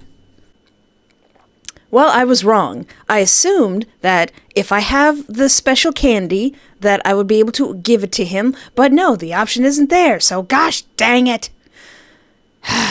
What am I gonna do now? Hey there, pre-recorded Espoir here, and may I have 30 seconds of your time. Want me to draw your OCs? Check out my Ko-fi page for art commissions as low as $20. Link in the description. Every week I post a Saturday update blog on both of my Patreons and now also my YouTube channel members. With behind-the-scenes stuff, upcoming games I want to play, life stuff, old lady stuff, and pictures of Daisy. Link in the description. Want to see the full uncensored versions of gameplays I can't show on this channel? Join my adult Patreon for the low price of $1 and being over the age of 18. And then do you yearn to wear merch of a super obscure free visual novel? Check out my TeePublic and Teespring t-shirt store. Description in link. Want to support my channel but you have no money? Hit the like button or subscribe. It's free. That's right, free. We're just giving it away. Check out my itch.io page. Play Picture Perfect Boyfriend. It's free. Link in the description. Well, I went all the way back to the beginning to see if I could do things slightly differently. What if I be a good noodle and give him some delicious gummy worms? After eating half of the bag myself, because I love gummy worms. You see a bag of gummy worms on the table. Maybe that'll work. You turn back to the kitchen. Do not refuse my gummy worms. Back in the kitchen, the guy approaches you. Hey, that was quick. What'd you find? He looks you over. You offer the bag of gummy worms, which he snatches annoyingly. Seriously? This is like bucket mix basics. Jake already threw like 8 bags of these things in there. Really? Gummy worms and alcohol? Really? I may have to try that. Put some lemon lime gummy worms in my angry orchard. Always drink responsibly. He rolls his eyes and dumps it into the bucket. Don't think this earned you some booze. Scram! You take my gummy worms? He waves you off. Huh. Well, crap, he took my gummy worms. You go back to the living room. Mr. Fishes, you're telling me that I shouldn't have put pee in that guy's, thing? You look around the living room. There's people chatting around, some on the couches and some just loitering around the walls. People seem to be having a good time. On the coffee table, you notice a couple cans of beer. One of these might work. You take a can and nobody around seems to protest as you head down to the basement. No! You head down the steps to the basement with your sacrifice. I wonder if this'll change, because it's not the good whiskey. What'd you manage to scrounge up? Oh, just a can of beer. Beer? Meh, that should work. But clearly I outdid you with my virgin. I'm not a virgin. Her voice was soft as she practically mumbled it. She's like, you guys are lame. I'm getting out of here. Go ahead and set your beer down. Let's hope this works. It's just... Gosh dang it! He's haunting me! Strayed! Oh, that's okay. I've met someone in a game who I hate more than Strayed at this point. Biscuity buttermilk biscuit who's gonna get punched in her boob. I love when these murder sim games reference one another. You set the can of beer down in the middle of the circle. I swear, if Demon Strayed shows up, I'm gonna scream so loud and then totally lose my marbles. After a moment, your eyes adjust in the dark room. Nothing else seems to be happening. Is this part of the plan? You find yourself intimidated by the fact that the candles are gone. Oh! No, it's not. Maybe the beer wasn't good enough or something. Oh, hush. Don't blame it on them. What? I'm just saying, it's a lame vice. Tell that to your mama. Whoa, hey, low blow. You know she can't help it. Are you all right? Any glass on you? Oh, wait, did it not work? Julio looks concerned. I need help. I'm scared. Actually, you hadn't noticed before, but you have some cuts on your face. Before you can speak, Julio is already staring at you. Hey, let's get you to the kitchen. You don't have much time to protest before he grabs you, practically dragging you up the stairs. Honestly, you're kind of startled as he whisks you away to the kitchen. It's just as chaotic as ever. Grabbing something from a cabinet, Julio's eyes don't stray from yours. Kinda crappy it didn't work. I was hoping something cool would happen. I mean, the candles melted. He grabs you, a bit rough as he pulls you close. His warm hand rests against your neck as he holds your chin up. Candles, schmandles. I've seen weirder crap than that. Though I'm kind of ticked the light bulb popped. Yeah, now you gotta go up there and change it. You watch as he dabs your face with a cotton ball, whatever on it stinging slightly. You find your heart beating loudly in your ears. Oh no, Julio, oh no. I didn't get my demon man, but I got a new friend. I think you're good. It was only 2 cuts anyway. He lingers, staring at you a moment. Then he pulls away. He seems to be feeling better himself. Glad I could help. Here, I gotta answer this. He steps out of the kitchen, presumably outside. Honestly, you're not sure what to make of this all. You can overhear something. Barely. Nothing too concerning, though. I mean, he's cute. Maybe a red flag, but cute. Yeah, I know, right? You snap to attention when he re-enters the kitchen. I've just been having a conversation to myself about you. So, I gotta go drop something off, downtown. Wanna come? Sure. Let's go for it. You think about it a moment. Sure, why not? Awesome. Let's get out of here. We didn't even summon a demon. He motions for you to follow him out of the kitchen. And you do so. Ending 3. Really? The drug dealer who works at Cinnabon? What? He's charming, in his own way. Don't judge me, Aunt. What if I say no? You don't really feel like going with him. I'm alright. I'll just stay here. Actually, he was probably going off to drop off some drugs. Here, I think we're going to have a nice romp downtown, but no. You nod to yourself, leaning against the counter behind you. All right, enjoy yourself. He gives a quick wave before ducking out. That was abrupt. Whatever. Now what? Yeah, now what? Ending 4. Smart cookie. Hey. What if I say, nah, I'm good. I'm not hurt. I'm brave, with glass all stuck in my face. No, I'm fine. Good, I'm glad. Mind helping me find a new light bulb while Julio goes to get a broom? Me? Get the broom? Yeah, we'll look for a light bulb. Duh. He doesn't seem very happy. But at both of your stares, he submits. Fine. He pulls away, turning and heading to the stairs. The silence is kind of awkward. So, light bulbs? Yeah, kind of redundant to look in the dark, huh? We both got our phones. You hear a laugh from her. Something rare you've noticed. I'm glad you came through, even if this didn't work out. Honestly, I've been worried. Worried? I mean, yeah, the demon we were summoning was supposed to be some powerful sex god or something. Who knows? What if you got swept up in all of that, huh? What would I have done? You find yourself holding back a laugh. Is she openly saying she has feelings for you or something? Was she? Flew right over my head. What? She laughs again. Don't be so dense. She scoots up, holding her hands to either side of your face. I like you. Why else would I have wanted you to do this with us? You gulp. 'Cause you wanted me to be a sacrifice? So, how do you feel? I don't need a perfect answer. Just to know would be cool if you felt that way. The truth is, Lao, not really. I'll go back and see what the other ending is, but not really, Lao. This is kind of sudden. Your pickup line shouldn't be, hey, want to go to the basement to summon a demon, right off the bat. What happened to, hi, hello, what's your favorite anime? You gulp. I don't know. You're not sure what to say, honestly. I mean, you are very pretty. She pulls away quick. It's all good, man. She seems uncomfortable or embarrassed. You can't exactly tell. You should go help Julio. He gets lost like a puppy sometimes. Oh, sure. It's just we barely know each other. You head up the stairs, realizing this is the time to take your leave. You unlocked an ending. Ending 6. She was too good for you anyways. What's that supposed to mean, Aunt? I don't know I'm sure the aunt isn't saying that, but be quiet, Aunt. Sure. You gulp.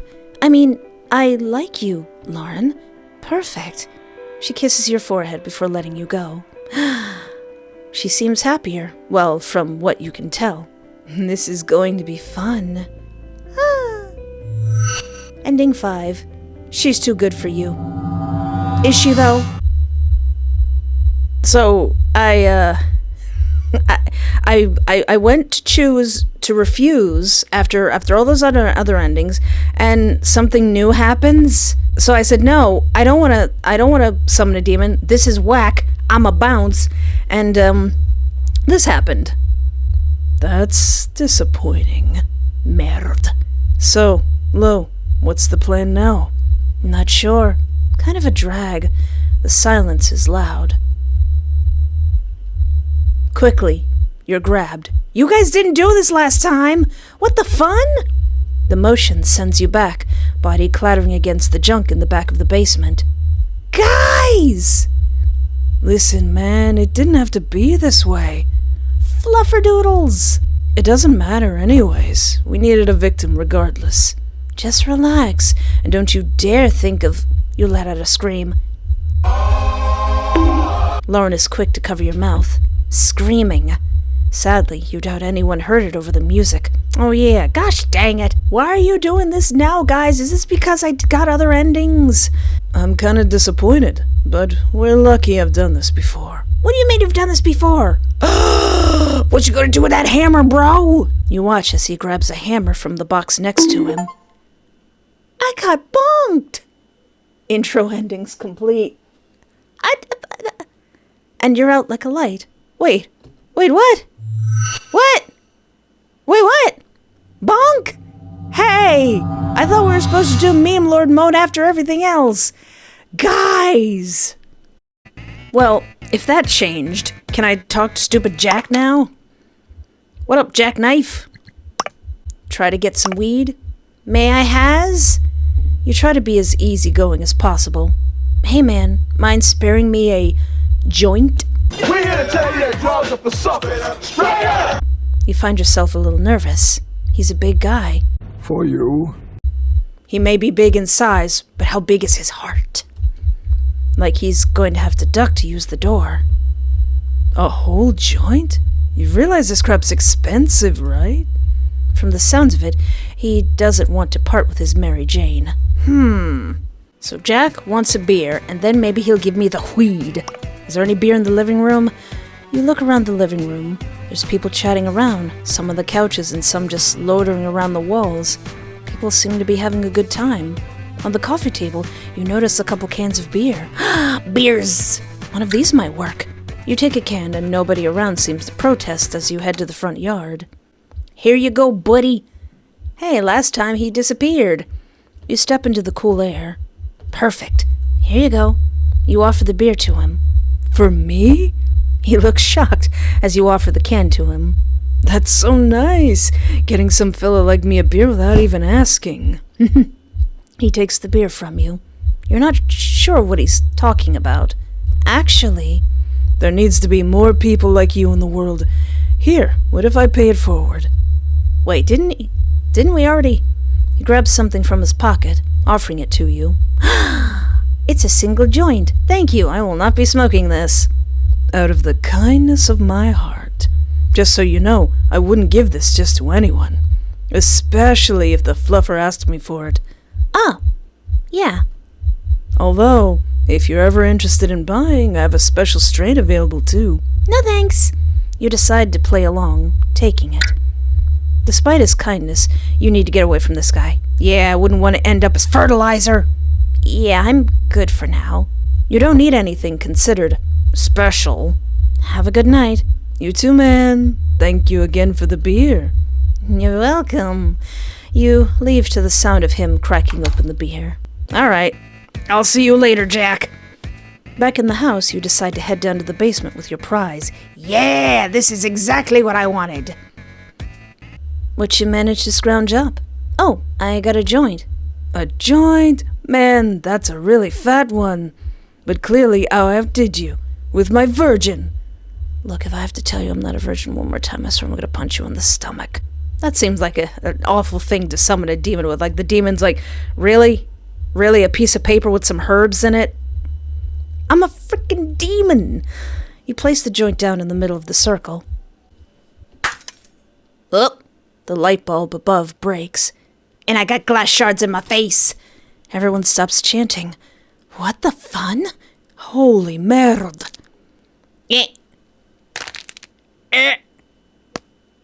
Oh, hello. Are you really seeing this? I sure am, disembodied voice. Your friends are nowhere to be found. Well, hello there, simple creature. You have not... I have only begun to be simp. Bull. The voice is deep, lulling from the depths. A demonic tone for sure. He lunges at you. Despite your best efforts, you feel a solid grip against your neck. Oh no! This isn't precisely what I wanted, sir. This isn't exactly what I wanted. Well, aren't you a pretty one? What's your name? I am Espoir. It means hope in French. Espoir? Strange. I must get with the times, then. Everything changes so rapidly here. Don't you agree? You choke, spit bubbling down your chin. And you go by... He's like, what are your pronouns, dearest? You manage to choke out a response. She. Oh, so you go by she. Good to know. Your eyes are wide as you gasp for breath. His hand is still well clamped on your windpipe. Oh my. I forget you creatures need to breathe. Where are my manners? His grip on your throat goes limp, his hand not moving, though, from it. No, you can keep it there. You can keep it there. Just so fragile. Finally, he releases you, taking a couple steps back. Though, as soon as he does, you lose sight of him. Small thing, I am so. You can hear him, his voice sounding as though it's in front of you. But you don't see crap. I can't see you. Silence clings to the air. Oh, it must be a side effect of the ritual. It was a weak vice, after all. I'm used to virgins. They usually leave me about half-formed, at least. When I touch you, you give off enough energy to fuel me. Oh, so maybe you should touch me more. Foo, foo, foo, foo. That's cute. I suppose if you could find me a bite to eat, I'd be of perfect shape by the end of the night. Something to eat? I can get you a burger or something. Virgins?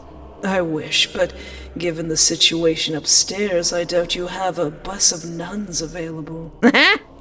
He seems to be mentioning the party. What if we made a deal? You feed me fellows from this party, and I'll grant your wildest dreams. Tee. You mean feed you people? Sort of. They're souls. It's what we need to get stronger. We?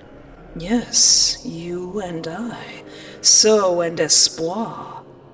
Sitting in a tree. Kissing. What do you choose? Well, obviously, I'm gonna be like, let's make a deal. But of course I have to be stubborn and see the other endings. I wanna go home. You can't be here. The whole reason you did this stupid thing was for Lauren and Julio to like you, and they're not even here. Home? Oh no. Your stomach drops. It's rather adorable you think that you have the option. Do you not realize who you're messing with? I'm so, dear. If I had to tear 1,000 poor saps like you, I'd do it in a heartbeat. Now, if I was my sister, I may have given you a second chance. But you're not so lucky. You'll just have to be the first sacrifice. Oh, you're so mean. Wait. He doesn't wait. Sir? Oops.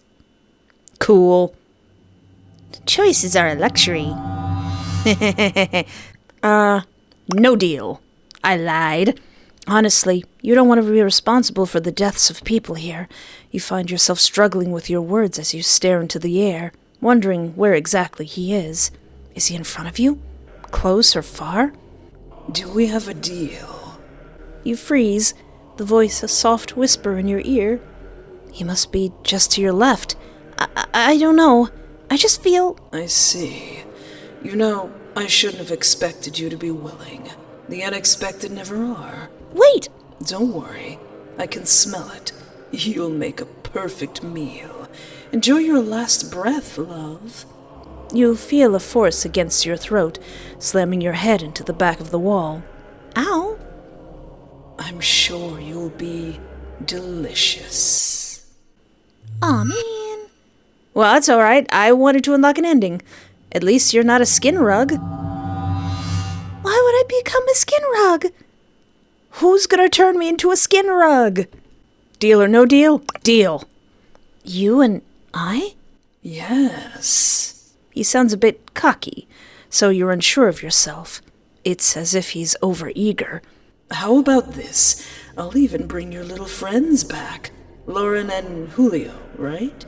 You can hear it in his tone, desperate to capture your attention, but you kind of enjoy it. It seems like a good deal. Besides, how's your social life going to get better if your only two friends were eaten by a demon? I'll make a deal with you. Splendid. Seemingly at his delight, you swear you can see something. Power for you, souls for me. Wonderful. He seems excited. But I need you to agree. Simply verbal. Repeat after me. I agree to a deal. You find yourself struggling to focus on his form. I agree to a deal. With the most handsome demon in all of the darkest realm. Your face contorts, your brows raising. It must be obvious. You don't have to say that part. I apologize. It's been a long while since I've been here. So, souls, try to find someone who wouldn't be missed, I suppose. It's easier that way. Okay. Someone who wouldn't be missed? What have you gotten yourself into? Go? Oh, yeah. You run upstairs, scrambling to the party. Act 1. There's a demon in the basement.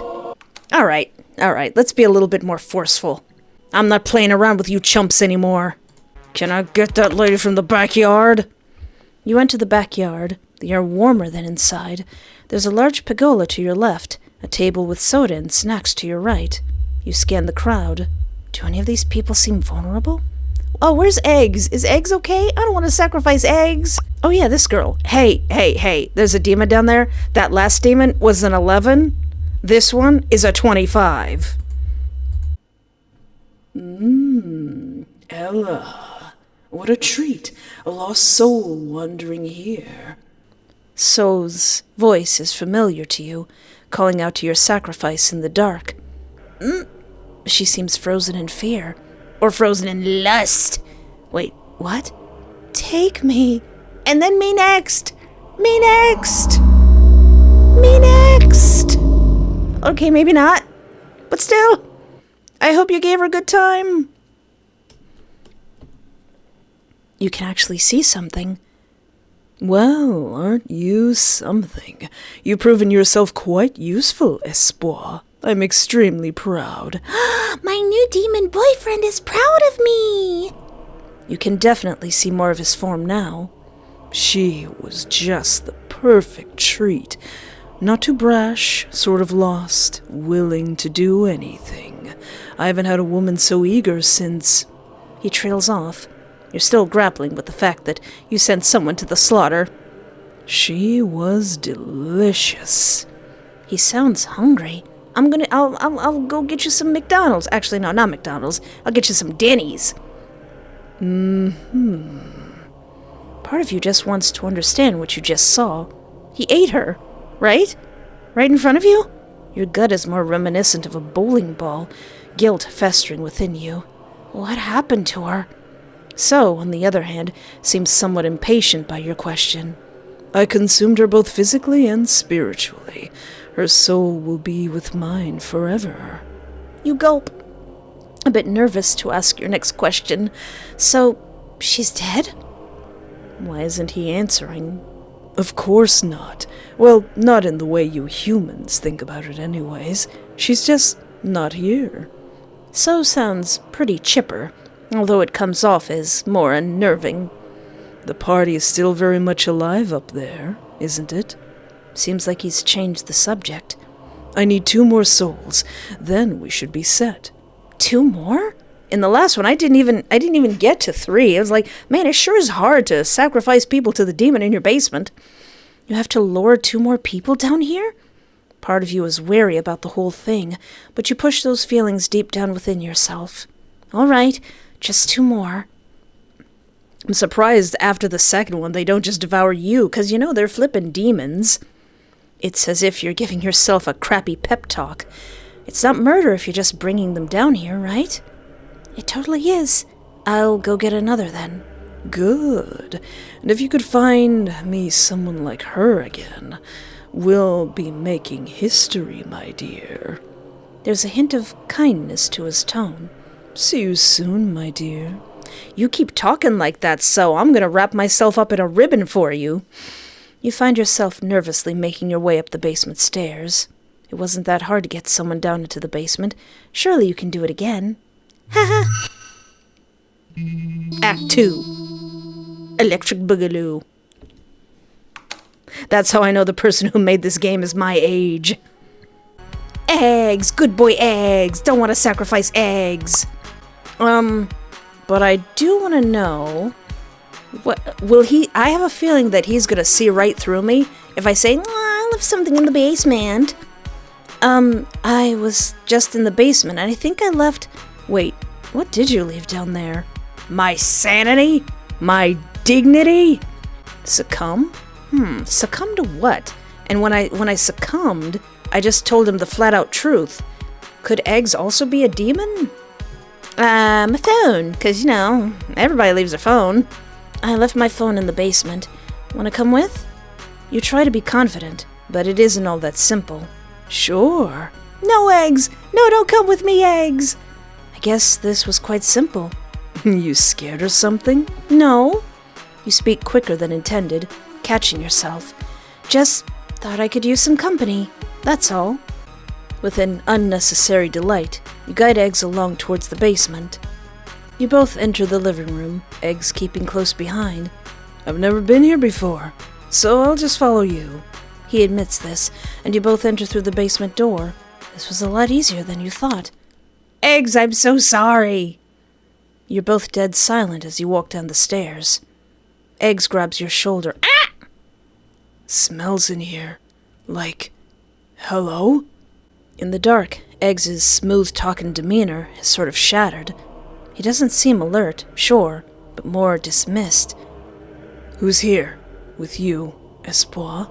They're powerful, but clearly they can't feed on someone like myself. Maybe they're shy. Maybe they understand the territory they're walking in. Eggsy! Are you also a frickin' demon? He looks around. For a moment, you feel as though you're watching a standoff. Uh-oh! The energy in the room sends an electric feeling over your skin. Huh? Eh? Cold.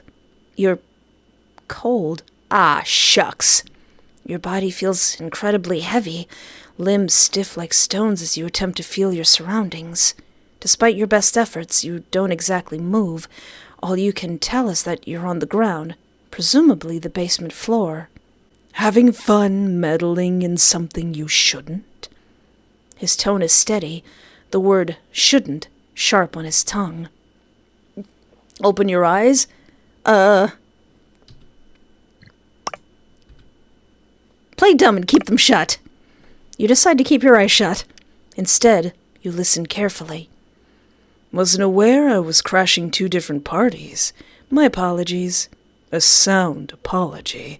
What brings you here, Benedict? Eggs doesn't seem too impressed at the mention of that name. I go by Eggs now.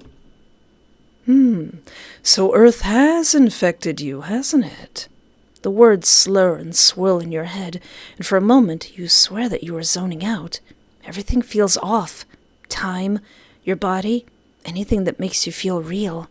How much of the conversation have you missed? Leave. At once. As you wish. You hear footsteps, presumably Eggs walking away. Espoir, wake up. As though a large weight is lifted off your shoulders, the ability to freely move is restored. It's a sudden rush, causing you to loudly gasp. Oh, he was one of your boys! You open your eyes. Go ahead and fetch me another soul. This one was tainted, all right? You sit up, slowly clambering to your feet, nausea causing the world to feel swoopy, though you don't feel it's right to disobey. Yes, all right. You turn, heading towards the stairs. Be mindful up there. This party isn't safe. Ooh. You don't take the time to inquire, placing one foot after the other as you head up the stairs. I knew there was something special about Eggs. Didn't know he was a frickin' demon. Now I know I'm probably gonna end up dying, but what happens if I open my eyes? You decide to peek, slowly opening your eyes to get a look. It takes a lot of effort, but you manage to see. Wasn't aware I was crashing two different parties. My apologies. He takes a step to your right. A sound apology. What brings you here, Benedict? Eggs doesn't seem too impressed at the mention of that name. Oh, okay, is it just the same? I can just actually see them? So Earth has infected you, hasn't it? You could say that. An issue I most certainly crave. Lauren had been trying to summon one of us for a while now. I figured a devoted soul would have been easier to work with. That tends to be the case. But she wasn't strong enough to stay with us during the initial conjure. It's a setback, but Espoir has proven quite useful. Their bloodline is quite special. Am I a Belmont? I can't speak on the matter. I've come to a realization. Your breath hitches in your throat. Gulp. Espoir, you're not supposed to be awake right now. Whoops. So's attention turns to you. A blatant disregard for our deal. Wait, was it? Was it? You didn't say anything about me not opening my eyes when you had your demon talk. You try to speak, but your lips feel heavy. Turns out opening your eyes was much easier than speaking. Did you know, Espoir, your soul is worth 3 of the average partygoers upstairs? Oh, really? I've been keeping you around because I had presumed you were worth the investment. I stand corrected. You're worth as much as fuel. Maybe that is your divine purpose. Care to do the honor, Eggs? Wait, what? Certainly. Wait, what? Eggsy! Eggsy, I'm sorry, I almost tried to sacrifice you. Wait, you don't have to do this. Eggs gives you a knowing look. Just stay out of it next time. Did he wink? Ah! That's not that bad. I've seen worse. I've seen much worse. Ending 18. Hear no evil. Glad I chose to keep my eyes closed that one time. But ha ha ha, the joke's on you. I got save buttons. I still got that lore. So Lauren was trying to summon demons a lot more than just this one time. Back in the living room, you find yourself unsure of what to do. We need some sacrifices. Do you want to leave? So, you find yourself confused why he's in here. Want to get out of here? Out of here? Pass. It's nice in here.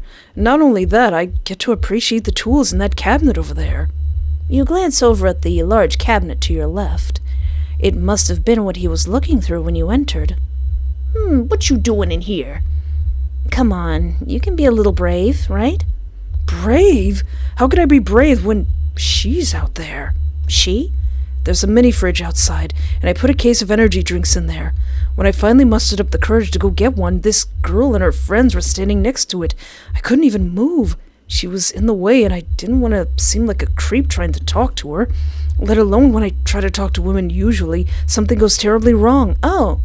So there's a girl out there guarding the mini fridge needs to talk to. Let me talk to her. I want to talk to her. I just want to beat her up. I mean, maybe it's the stash. Yeah. You look like a Napoleon Dynamite character. You sort of wonder if he is aware of his outward appearance. And when I first saw this guy, I thought he was a flasher. He looks kinda goofy. Oh well, maybe that's cruel. You get an idea. What if I do you a favor? In the spur of the moment, you come up with some excuse to get this poor guy to the basement. I mean, it isn't the most clever thing, but it'll work. I go get you an energy drink. You can come with me to the basement. I left my jacket down there and I'm too scared to go alone. So she lied. You're sort of impressed by your ability to lie. You feed into it, a strange manipulative feeling coming over you. Why does it feel good? We've got to stick together, right? The shy ones? At that, he seems to relax. All right, yeah. Awkward company gotta unite, right?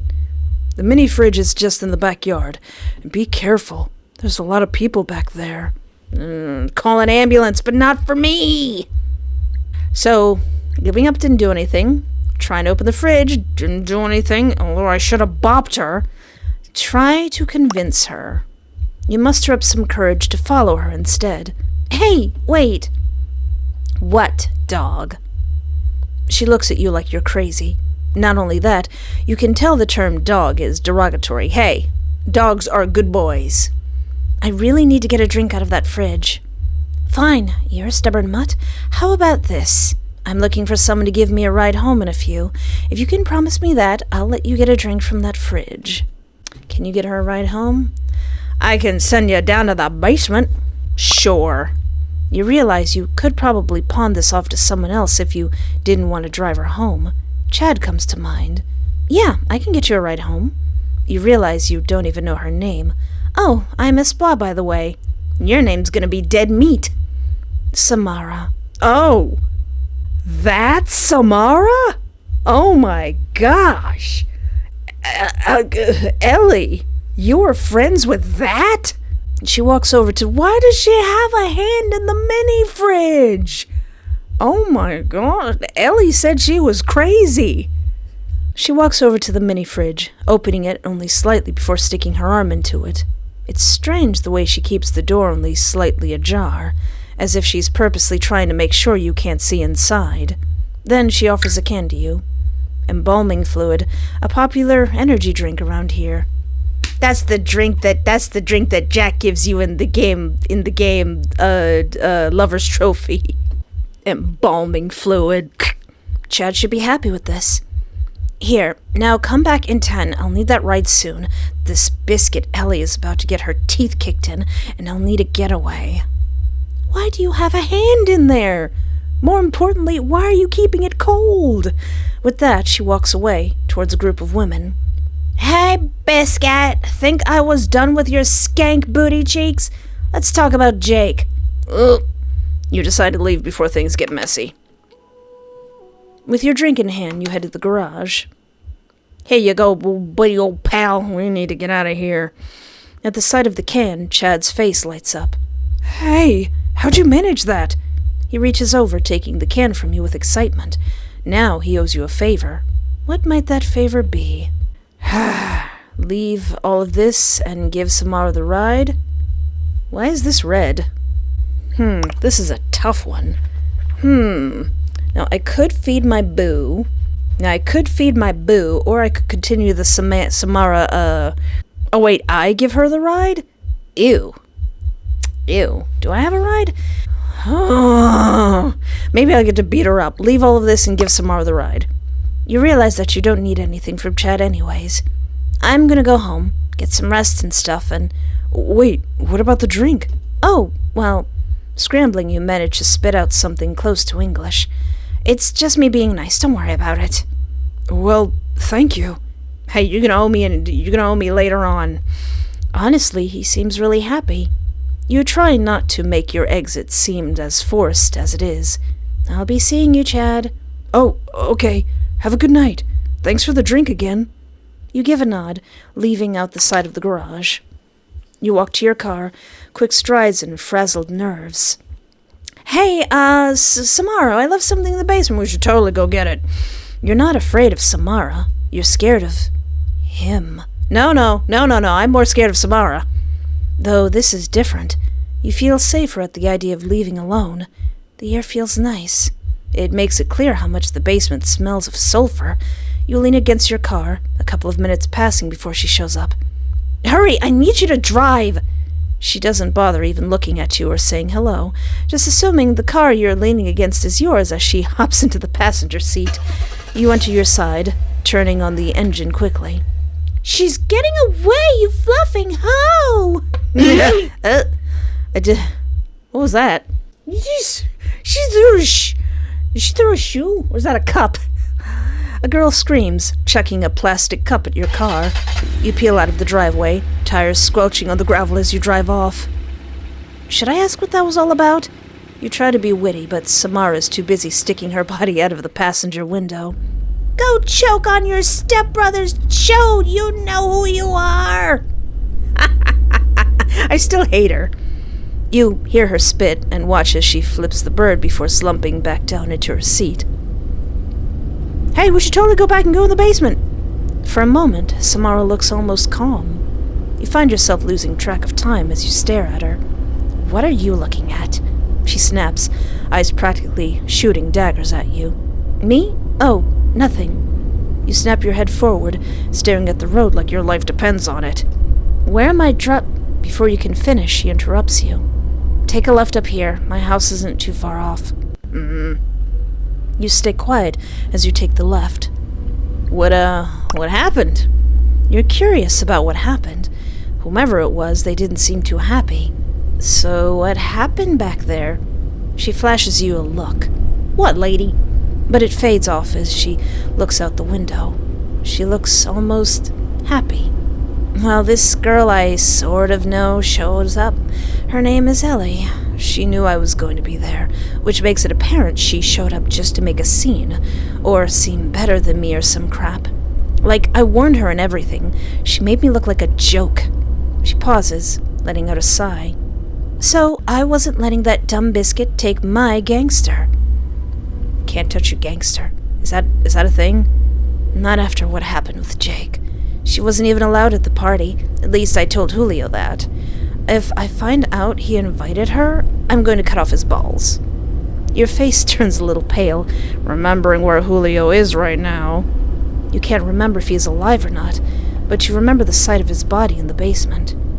Wait, what was her name again? Ellie, as in Eliana. You remember earlier this evening, when you arrived here, you could have sworn Julio let a girl in named Ellie. Well, let in is a bit of an overstatement. Do you tell on Julio? Tell on, what's she gonna do? Yeah, tell her Julio let her into the party, and he's in the basement, and you should totally have a firm word with him. You decide it's better she learns the truth from you than another source. What if it falls back on you somehow? What if she finds out you know? Yeah, 'cause her friend knows. Actually, she came in when I did. What? Wait, what? I didn't show up with her. I just saw her get here. Julio let her in. He didn't really try to stop her. She pauses, sighing a little bit. Is she staring? Ma'am? You're still on my crap list, ma'am. Well, thank you for telling me. Her voice is serious, yet calm. I'll take care of it. I won't let her humiliate me again. Her tone of voice scares you now more than ever. After a few houses, she nudges you. Here, the blue one with the messed up fence. She points, just barely letting the car roll to a stop before climbing out. Come on, you're not free yet, dog. Hey, you better change how you address me. You better call me Poodle or something. What? She motions with her hand for you to get out of the car. You're not sure what to do, stuck like a deer in headlights.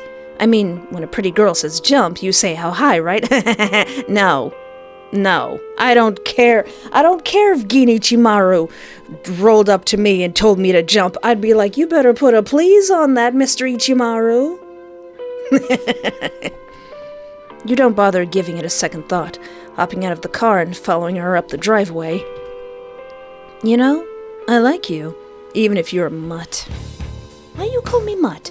Why you call me dog? You don't know me. She sort of shrugs, taking the time to unlock her house door as she speaks. You're an obedient dog. When the door opens, she grabs a hold of your arm, forcing you inside with her, Ma'am! Madam! The front room is dark, and you can barely make out her hand holding on to you. Where the fluff is this stupid... Aha!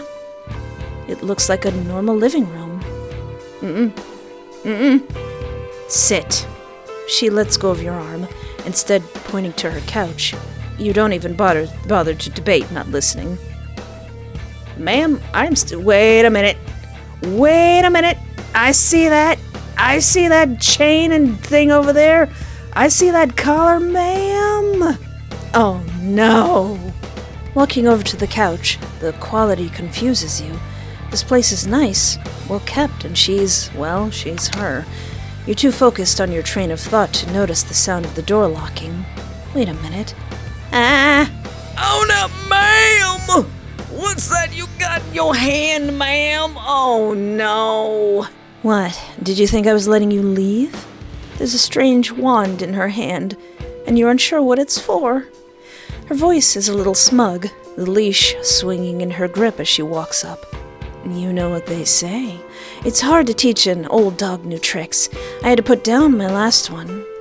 What do you mean by that? Her eyes wander away, looking down the hallway to your right. What? You're confused, that simple word being the only thing you managed to choke out. I've played enough adult visual novels to know what's gonna happen now. She laughs at your confusion, pushing the strange wand against your cheek, her thumb resting softly on the button. Oh, this'll be fun. No! No! Good dog, no! You know! There is only one woman allowed to do this to me, and that's Celia. Telling Julio? What if I stay quiet about the whole thing? What if I'm not so obedient? You decide to let it rest. I mean, Julio could be dead. No point in stirring up the pot even further. After a few houses, she nudges you. Dang it. Okay, Chad, listen. Why don't you give Samara a ride, huh? You seem like you'd hit it off with her. You seem submissive enough to help her out. Why don't you give her a ride? So, remember the girls guarding the mini fridge? He stares, nodding slowly. Can't forget.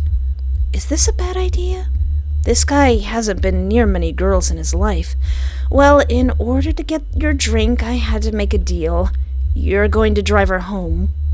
What? I have to drive her home? Have her in my car? It's just a ride home. I doubt she lives far. She's great. She's great. You try to make it sound a lot more appetizing. Who even is she? Samara? Samara. I don't know. She looked goth. You're telling me Samara is going to be in my car when this party is over? He stares in disbelief. Actually, she said in the next few minutes. I think she's going to fight someone. Oh, yeah, great. She's going to fight someone. Love that. Insane chick is going to be in my precious baby in a few. Amazing. Wow. Thanks. Oh, I didn't know you're so enthusiastic about it. You're very welcome. His voice drips sarcasm, and you can tell that his precious baby must be his car. She's so mean.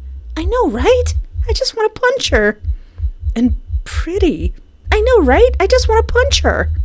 But mean. He lets out a sigh. Yeah, that's my type. Well, have fun, you two. Hope you like collars. You feel sort of like a wingman. Thanks for the drink. At least you managed to get one. I'll get to my car. Hopefully she knows it's her ride. See you, Espoir. I'll be back later. I don't think we're gonna be seeing you anytime soon, Buster. With that, he walks out of the garage. You could only assume he's heading to one of the several cars parked on the lawn, but that leaves you with a problem. You're out of a victim. Ah, man. A victim you worked incredibly hard for. You head back to the living room to look for someone else. Let's go to the basement and check on our Pookie. Your first instinct is to check on So. Luckily, the basement isn't too far. So? Did you send him down here? What? No. He saw me. Saw you? But I can barely see you as is. No, Espoir. Somehow he saw me. Fully formed, as if I was actually right here. How? I'm not sure.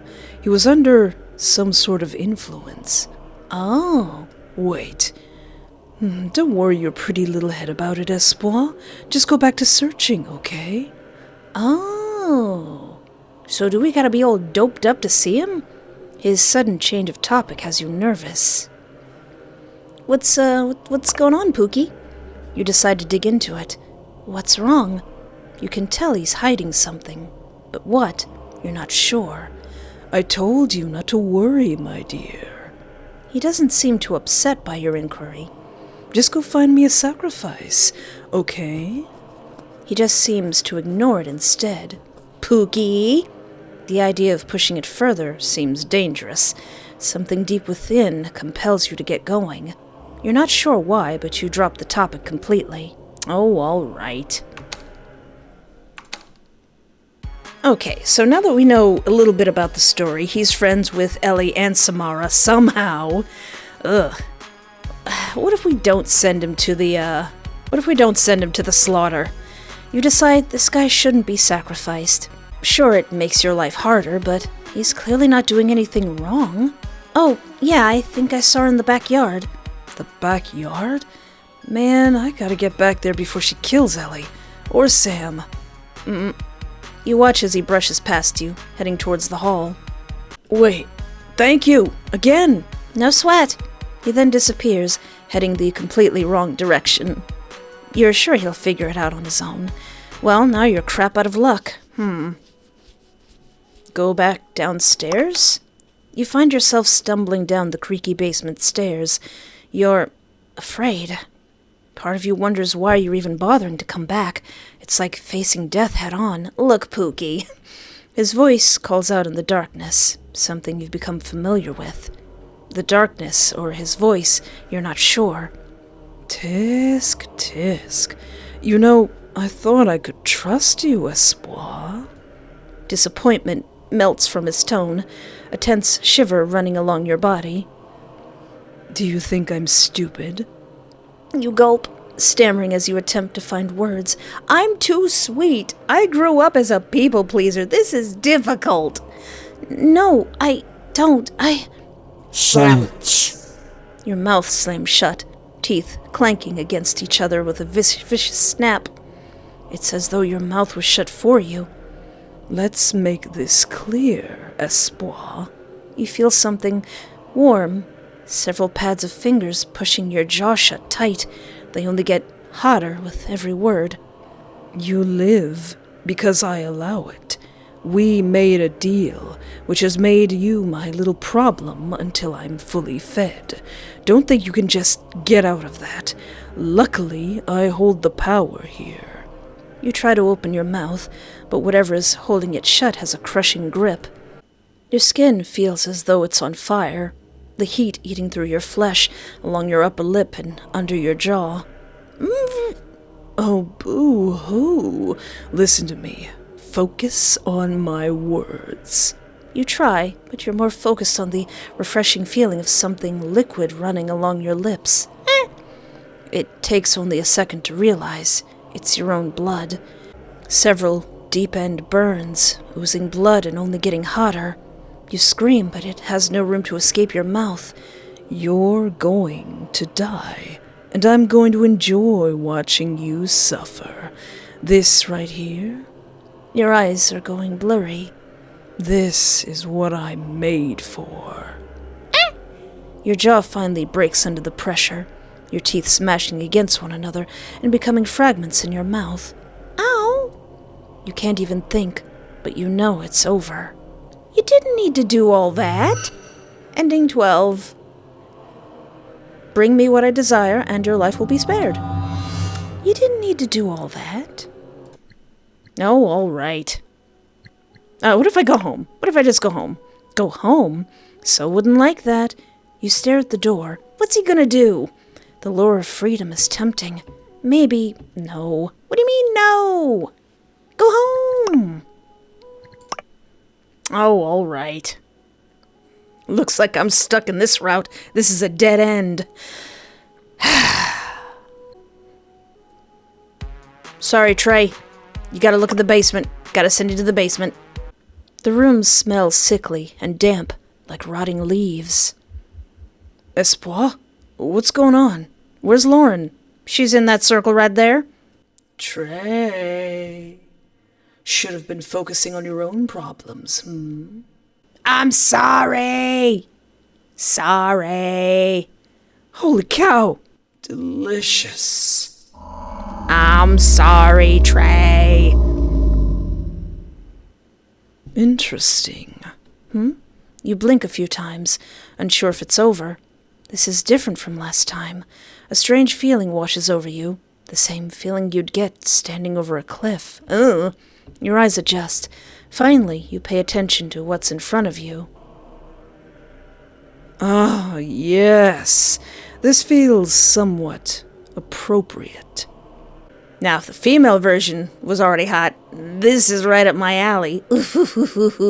You watch as he stretches his arms, and with the extended move, the serenade of crackles from tired bones ring true.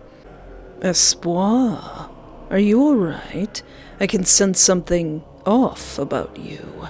Spit it out. Don't tell me you're feeling guilty about your little friend here. What do you tell him? You look pretty good. Looks good. Something about him. It's driving you crazy. Him big hairy chest. Him big arms. Him shadow face.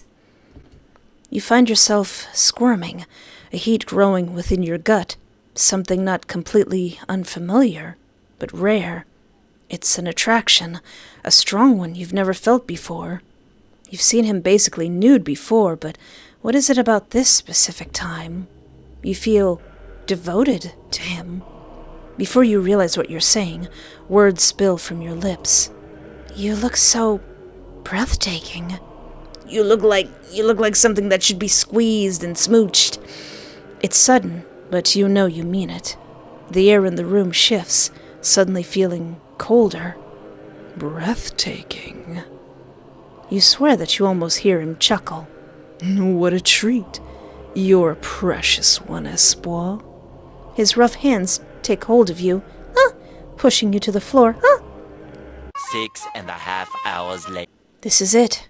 This is the last one. One more offering, and so will reach his full potential. Each step feels like jello as you head back up the basement. You're sore. A blush crawls over your face despite your best efforts. Yay, we made it to Act 3! One more dance. You open the door, lingering in the living room. The party seems to be dying down a bit, which only heightens your urgency. What was that? Oh, this place isn't upstairs. Oh, yeah. The backyard? You decide to check in the backyard again, because why not? The yard is still pretty poppin'. It isn't that long until you find your potential victim. Oh, really? Oh, yeah, these girls. Maybe I should just listen in on them instead of being nosy. I mean, you haven't tried this before, but it could give you the jump on them, make it easier to get one into the basement. What do you mean I haven't tried this before? And, I don't understand why she just won't leave me alone. You try to seem preoccupied with the food table. Who knows what they'd talk about when you aren't listening, right? What are you doing here? What? Who, me? What? The familiar voice makes it hard to pretend. Oh, she's looking at you.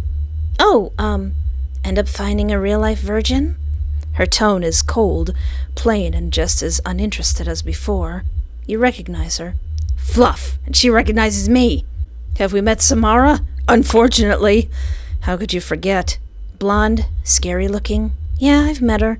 She sucks. I'm sure you already know. Yeah, she put a collar on me. It's as though she's prodding for an opinion. You're really not sure how you feel about Sam. Oh, I know how I feel about Sam. I'm gonna give her 3 black eyes. No, I'm gonna give her 4 black eyes. Somehow. Sam did nothing wrong. Sam seems alright. Sam's a loser. She's a loser. You decided to go all in. Confidence and a death wish. Confidence courses through you. Adjusting your posture, you stand straight. From what I've gathered, she's just some loser with a big chip on her shoulder. She thinks she can just do whatever she wants and have people kiss her feet. You figure you can get a better response from this. Right? Exactly. She's a nasty biscuit. She tried to... Tried? What do you mean tried? I thought she did. She tried to fluff my stepbrother. Doesn't she know how fluffed up that is? Girl code. Yeah, right. Well, at least we're getting somewhere. Okay, so we kind of know what Julio did to Cynthia. He brought her down here as a virgin to be sacrificed, but what else did he do? You decide to ask the obvious. I have to ask, what did Julio do? Weren't you in on it? You should already know. Her soft voice reads bitter. Your weight shifts from one foot to the other. Actually, I have no idea. Do you play this honestly? I mean, it's a good option. You decide to feed in as much truth as possible.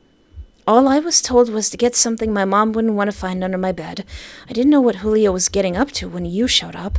Bull crap. No, I believe her. What? Why? I don't know. Something about her makes me trust her. I'm absolutely trustable and not at all insane. Well then, I'll leave you to that. It was nice meeting you, Espoir. Hey, you should totally go down to the basement, Ellie. It's really cool down there. Your friend's down there. All your friends are down there. You should totally go. With that, she walks off to find her next social victim. Don't mind her. If the conversation isn't about her or someone she's crap-talking, mind my French, she doesn't stay long. It makes you wonder why Cynthia is close with her. I bet you're wondering why I keep her for company if that's the case. It's as though she read your mind. Aw, Cynthia! She's good for gossip, not much else. But she does know how to make you feel better about a cruddy situation. She says this with a long sigh. Oh yeah, about Julio. I thought he was nice. A bit of a rebel, but nice. It's as though she's reaffirming her previous idea of him. I get it. I understand. That doesn't matter now. Julio invited me to his party last minute. Oh! I never actually spoke with him much before that. I had only been in a class or two with him. I wasn't sure what had inclined him to speak with me. At first I figured he wanted me to do something for him, schoolwork-wise. But then he invited me to this party of his. Said he wanted to get to know me. Thank me for helping a few of his friends pass last quarter. Aww. This party, by the way, is on the complete other side of town than where I live. Julio's neighborhood? Downtown, which is on fire? So he gave me a ride from campus here. It was nice, having someone's full attention for once. It only changed when we got to the house, though. He told me to mingle, that he had something to do really quick, so I waited. I mean, I recognized plenty of people here, but I only knew them from seeing them briefly in class. A lot of them buy essays from me. Huh, that's a good racket. So I did less socializing and more calculations instead. That's a really good racket. I like writing essays. Who knew how much a person could spend to get good grades? Eventually, he found me again. I know it was foolish of me, but when he said he wanted to show me something in the basement, curiosity had taken over, so I went. And he just assumed you were a virgin? Only to find out the whole reason he brought me down there was because he thought I was a virgin. Like, what is this, 1805? Your stomach feels strange. You don't like it. Guilt? You're not sure. Offer sympathy. The best approach is honesty. That's terrible. I didn't think he'd do something like this. Really? I thought he liked me. You can call me stupid for thinking he was interested in any way, sure, but it doesn't make the letdown hurt less. Oh, Cynthia just spilled her guts out to you. You have a deep feeling it's the truth, though two wolves gnaw at your feet. One wants her head on a platter, while the other pleads mercy. You have an idea of how to get her down into the basement. What? Let her live. But that isn't worth it. Pity. You're worth better than that, Cynthia. You try to keep it short and sweet. This isn't going well. I have to go. Have a good night. She only nods in response. You make your way back to the living room. Where to look now? Well, all we got is upstairs. We have nothing to offer those guys. You only manage to reach the third step when you're interrupted by someone coming down the stairs. Whoa! He tries to pass you by, pausing when he reaches the step above you. Oh my god! Can I pet your cat? Do I have a cat? Cat? You notice, in fact, there's a cat on the step behind you. Where have you been? You never noticed it before. Wait a minute. Pookie? That's not you, Pookie, is it? That's not you. Did you turn yourself into a cat? Sure, you can pet him, though he isn't mine. You notice they seem pretty drunk. As you step aside, the stranger stumbles past you to pet the cat. Or, well, try. Instead, the cat lets out a strange sort of snarl, cowering behind your leg. Oh, that's disappointing. Quickly, his expression changes. Man, aren't cats crazy? They have boundaries. They stumble a little, and you're quick to help them from falling down the steps. Oh my god, thank you. My name is Ollie. What's yours? Espoir? Your name is about to be dinner, cutie pie. You quickly realize Ollie would make an easy sacrifice. Espoir! Oh, I know you! Do you? You don't watch my YouTube channel, do you? You know exactly where this is going if you do. They lean on you for support, giggling a little. Julio invited you. Have you seen him, by the way? He's been missing from the circle upstairs. A cold wash of nerves flood you. Circle? All you can remember is the circle from downstairs. The smell of salt, cold air, bones crackling, circle. Yeah. His words take you out of the weird moment you were just having. He eyes you strangely. The blunt rotation? Oh, the relief must be quite apparent on your face. Hey man, are you okay? It sort of snaps you back to reality. Oh yeah, I'm fine. He's in the basement. You should come to the basement with me. You throw on a fake smile for extra points, though it falls short. He looks from you down to the cat at your feet. Then his eyes slightly widen. I have a great idea. I can help cheer you up. Oh boy. He rustles around in the pockets of his hoodie.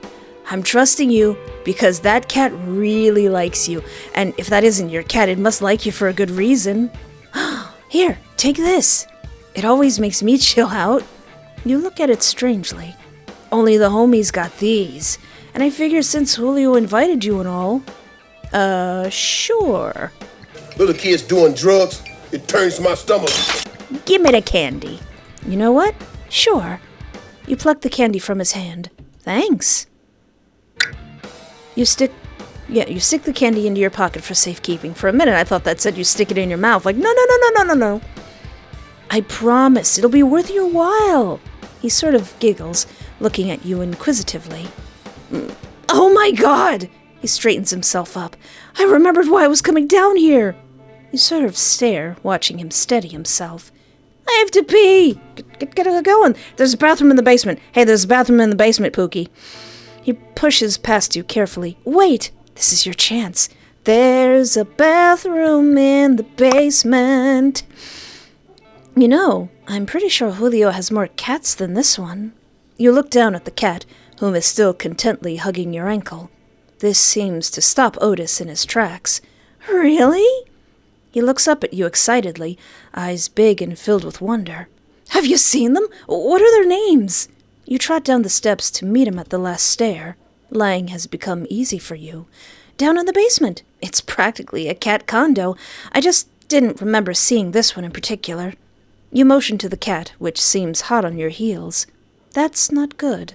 You're not sure how So feels about kitty cats.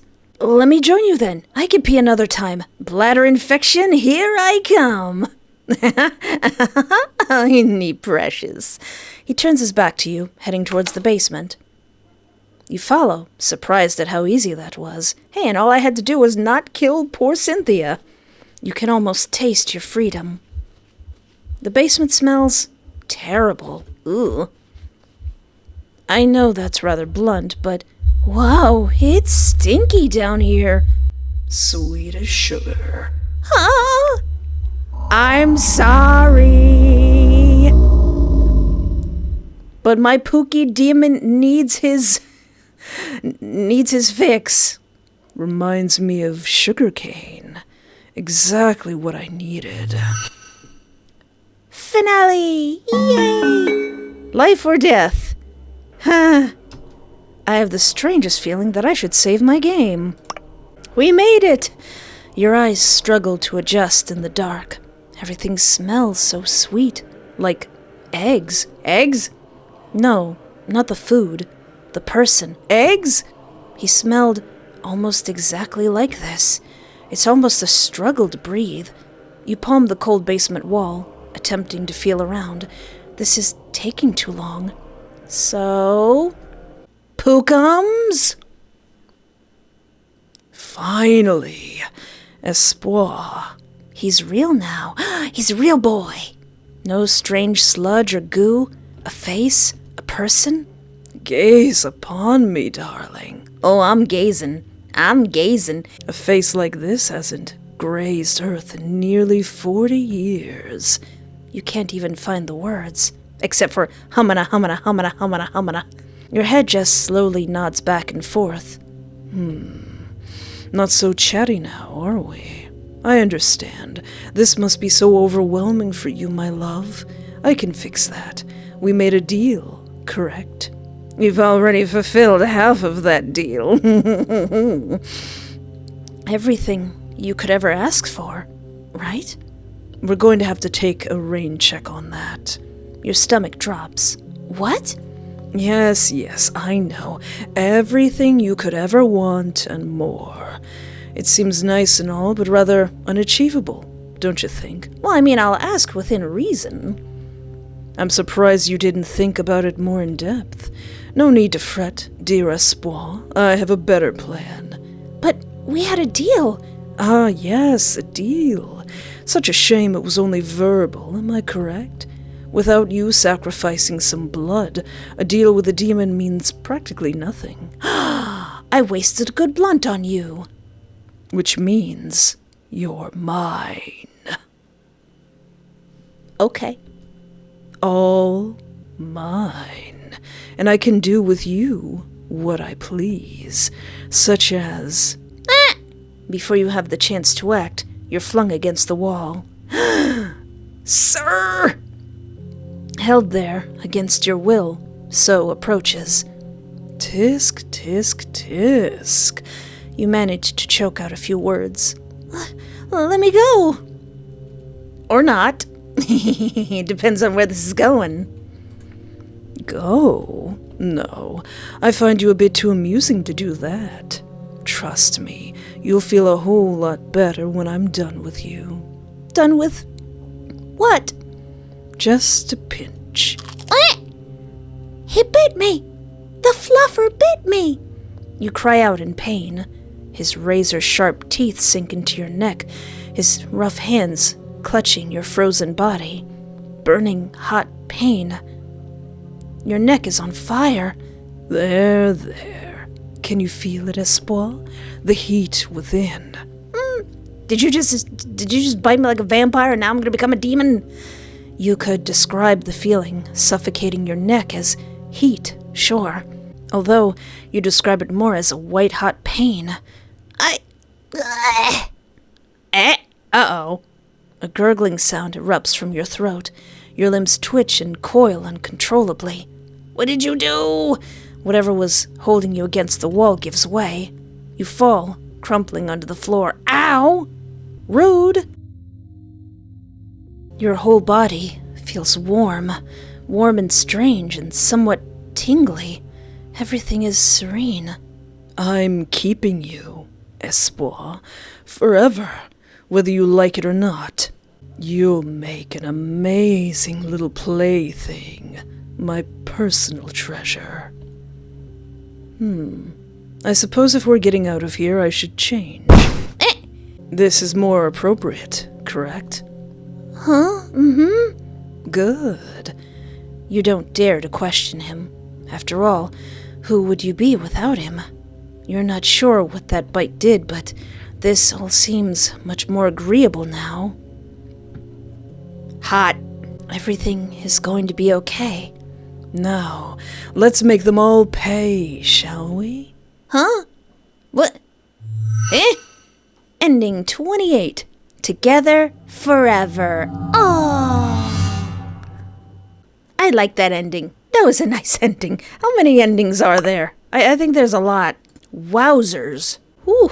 Looks like there's about 31 endings. Plus whatever these are over here. And whatever these are down here. Cool. I'm a bit tired right now. So I think I'm gonna leave it here. Poor Editor May has a lot to do with this game. But this is Reap and Sow. This game is absolutely meant for adults. It will be heavily edited and censored on my YouTube channel if you're watching it there. Let me know if you would like to see more of this game. I don't know if there's a walkthrough out, but I kind of would like to try to get all the endings. He just moved a little. The animations in this are really cool. I really like this so far. I am kind of biased. I do like the male demon more than the female demon. Both are very hot, but I prefer the male. But let me know if you would like to see more of this game. Eventually I would like to try to get all the endings, but that can be for another day. I've been recording for like 5 hours. But anyway, thank you so much for hanging out with me. Thank you also for the support. Have a great night, take care of yourself, and remember, there is always hope.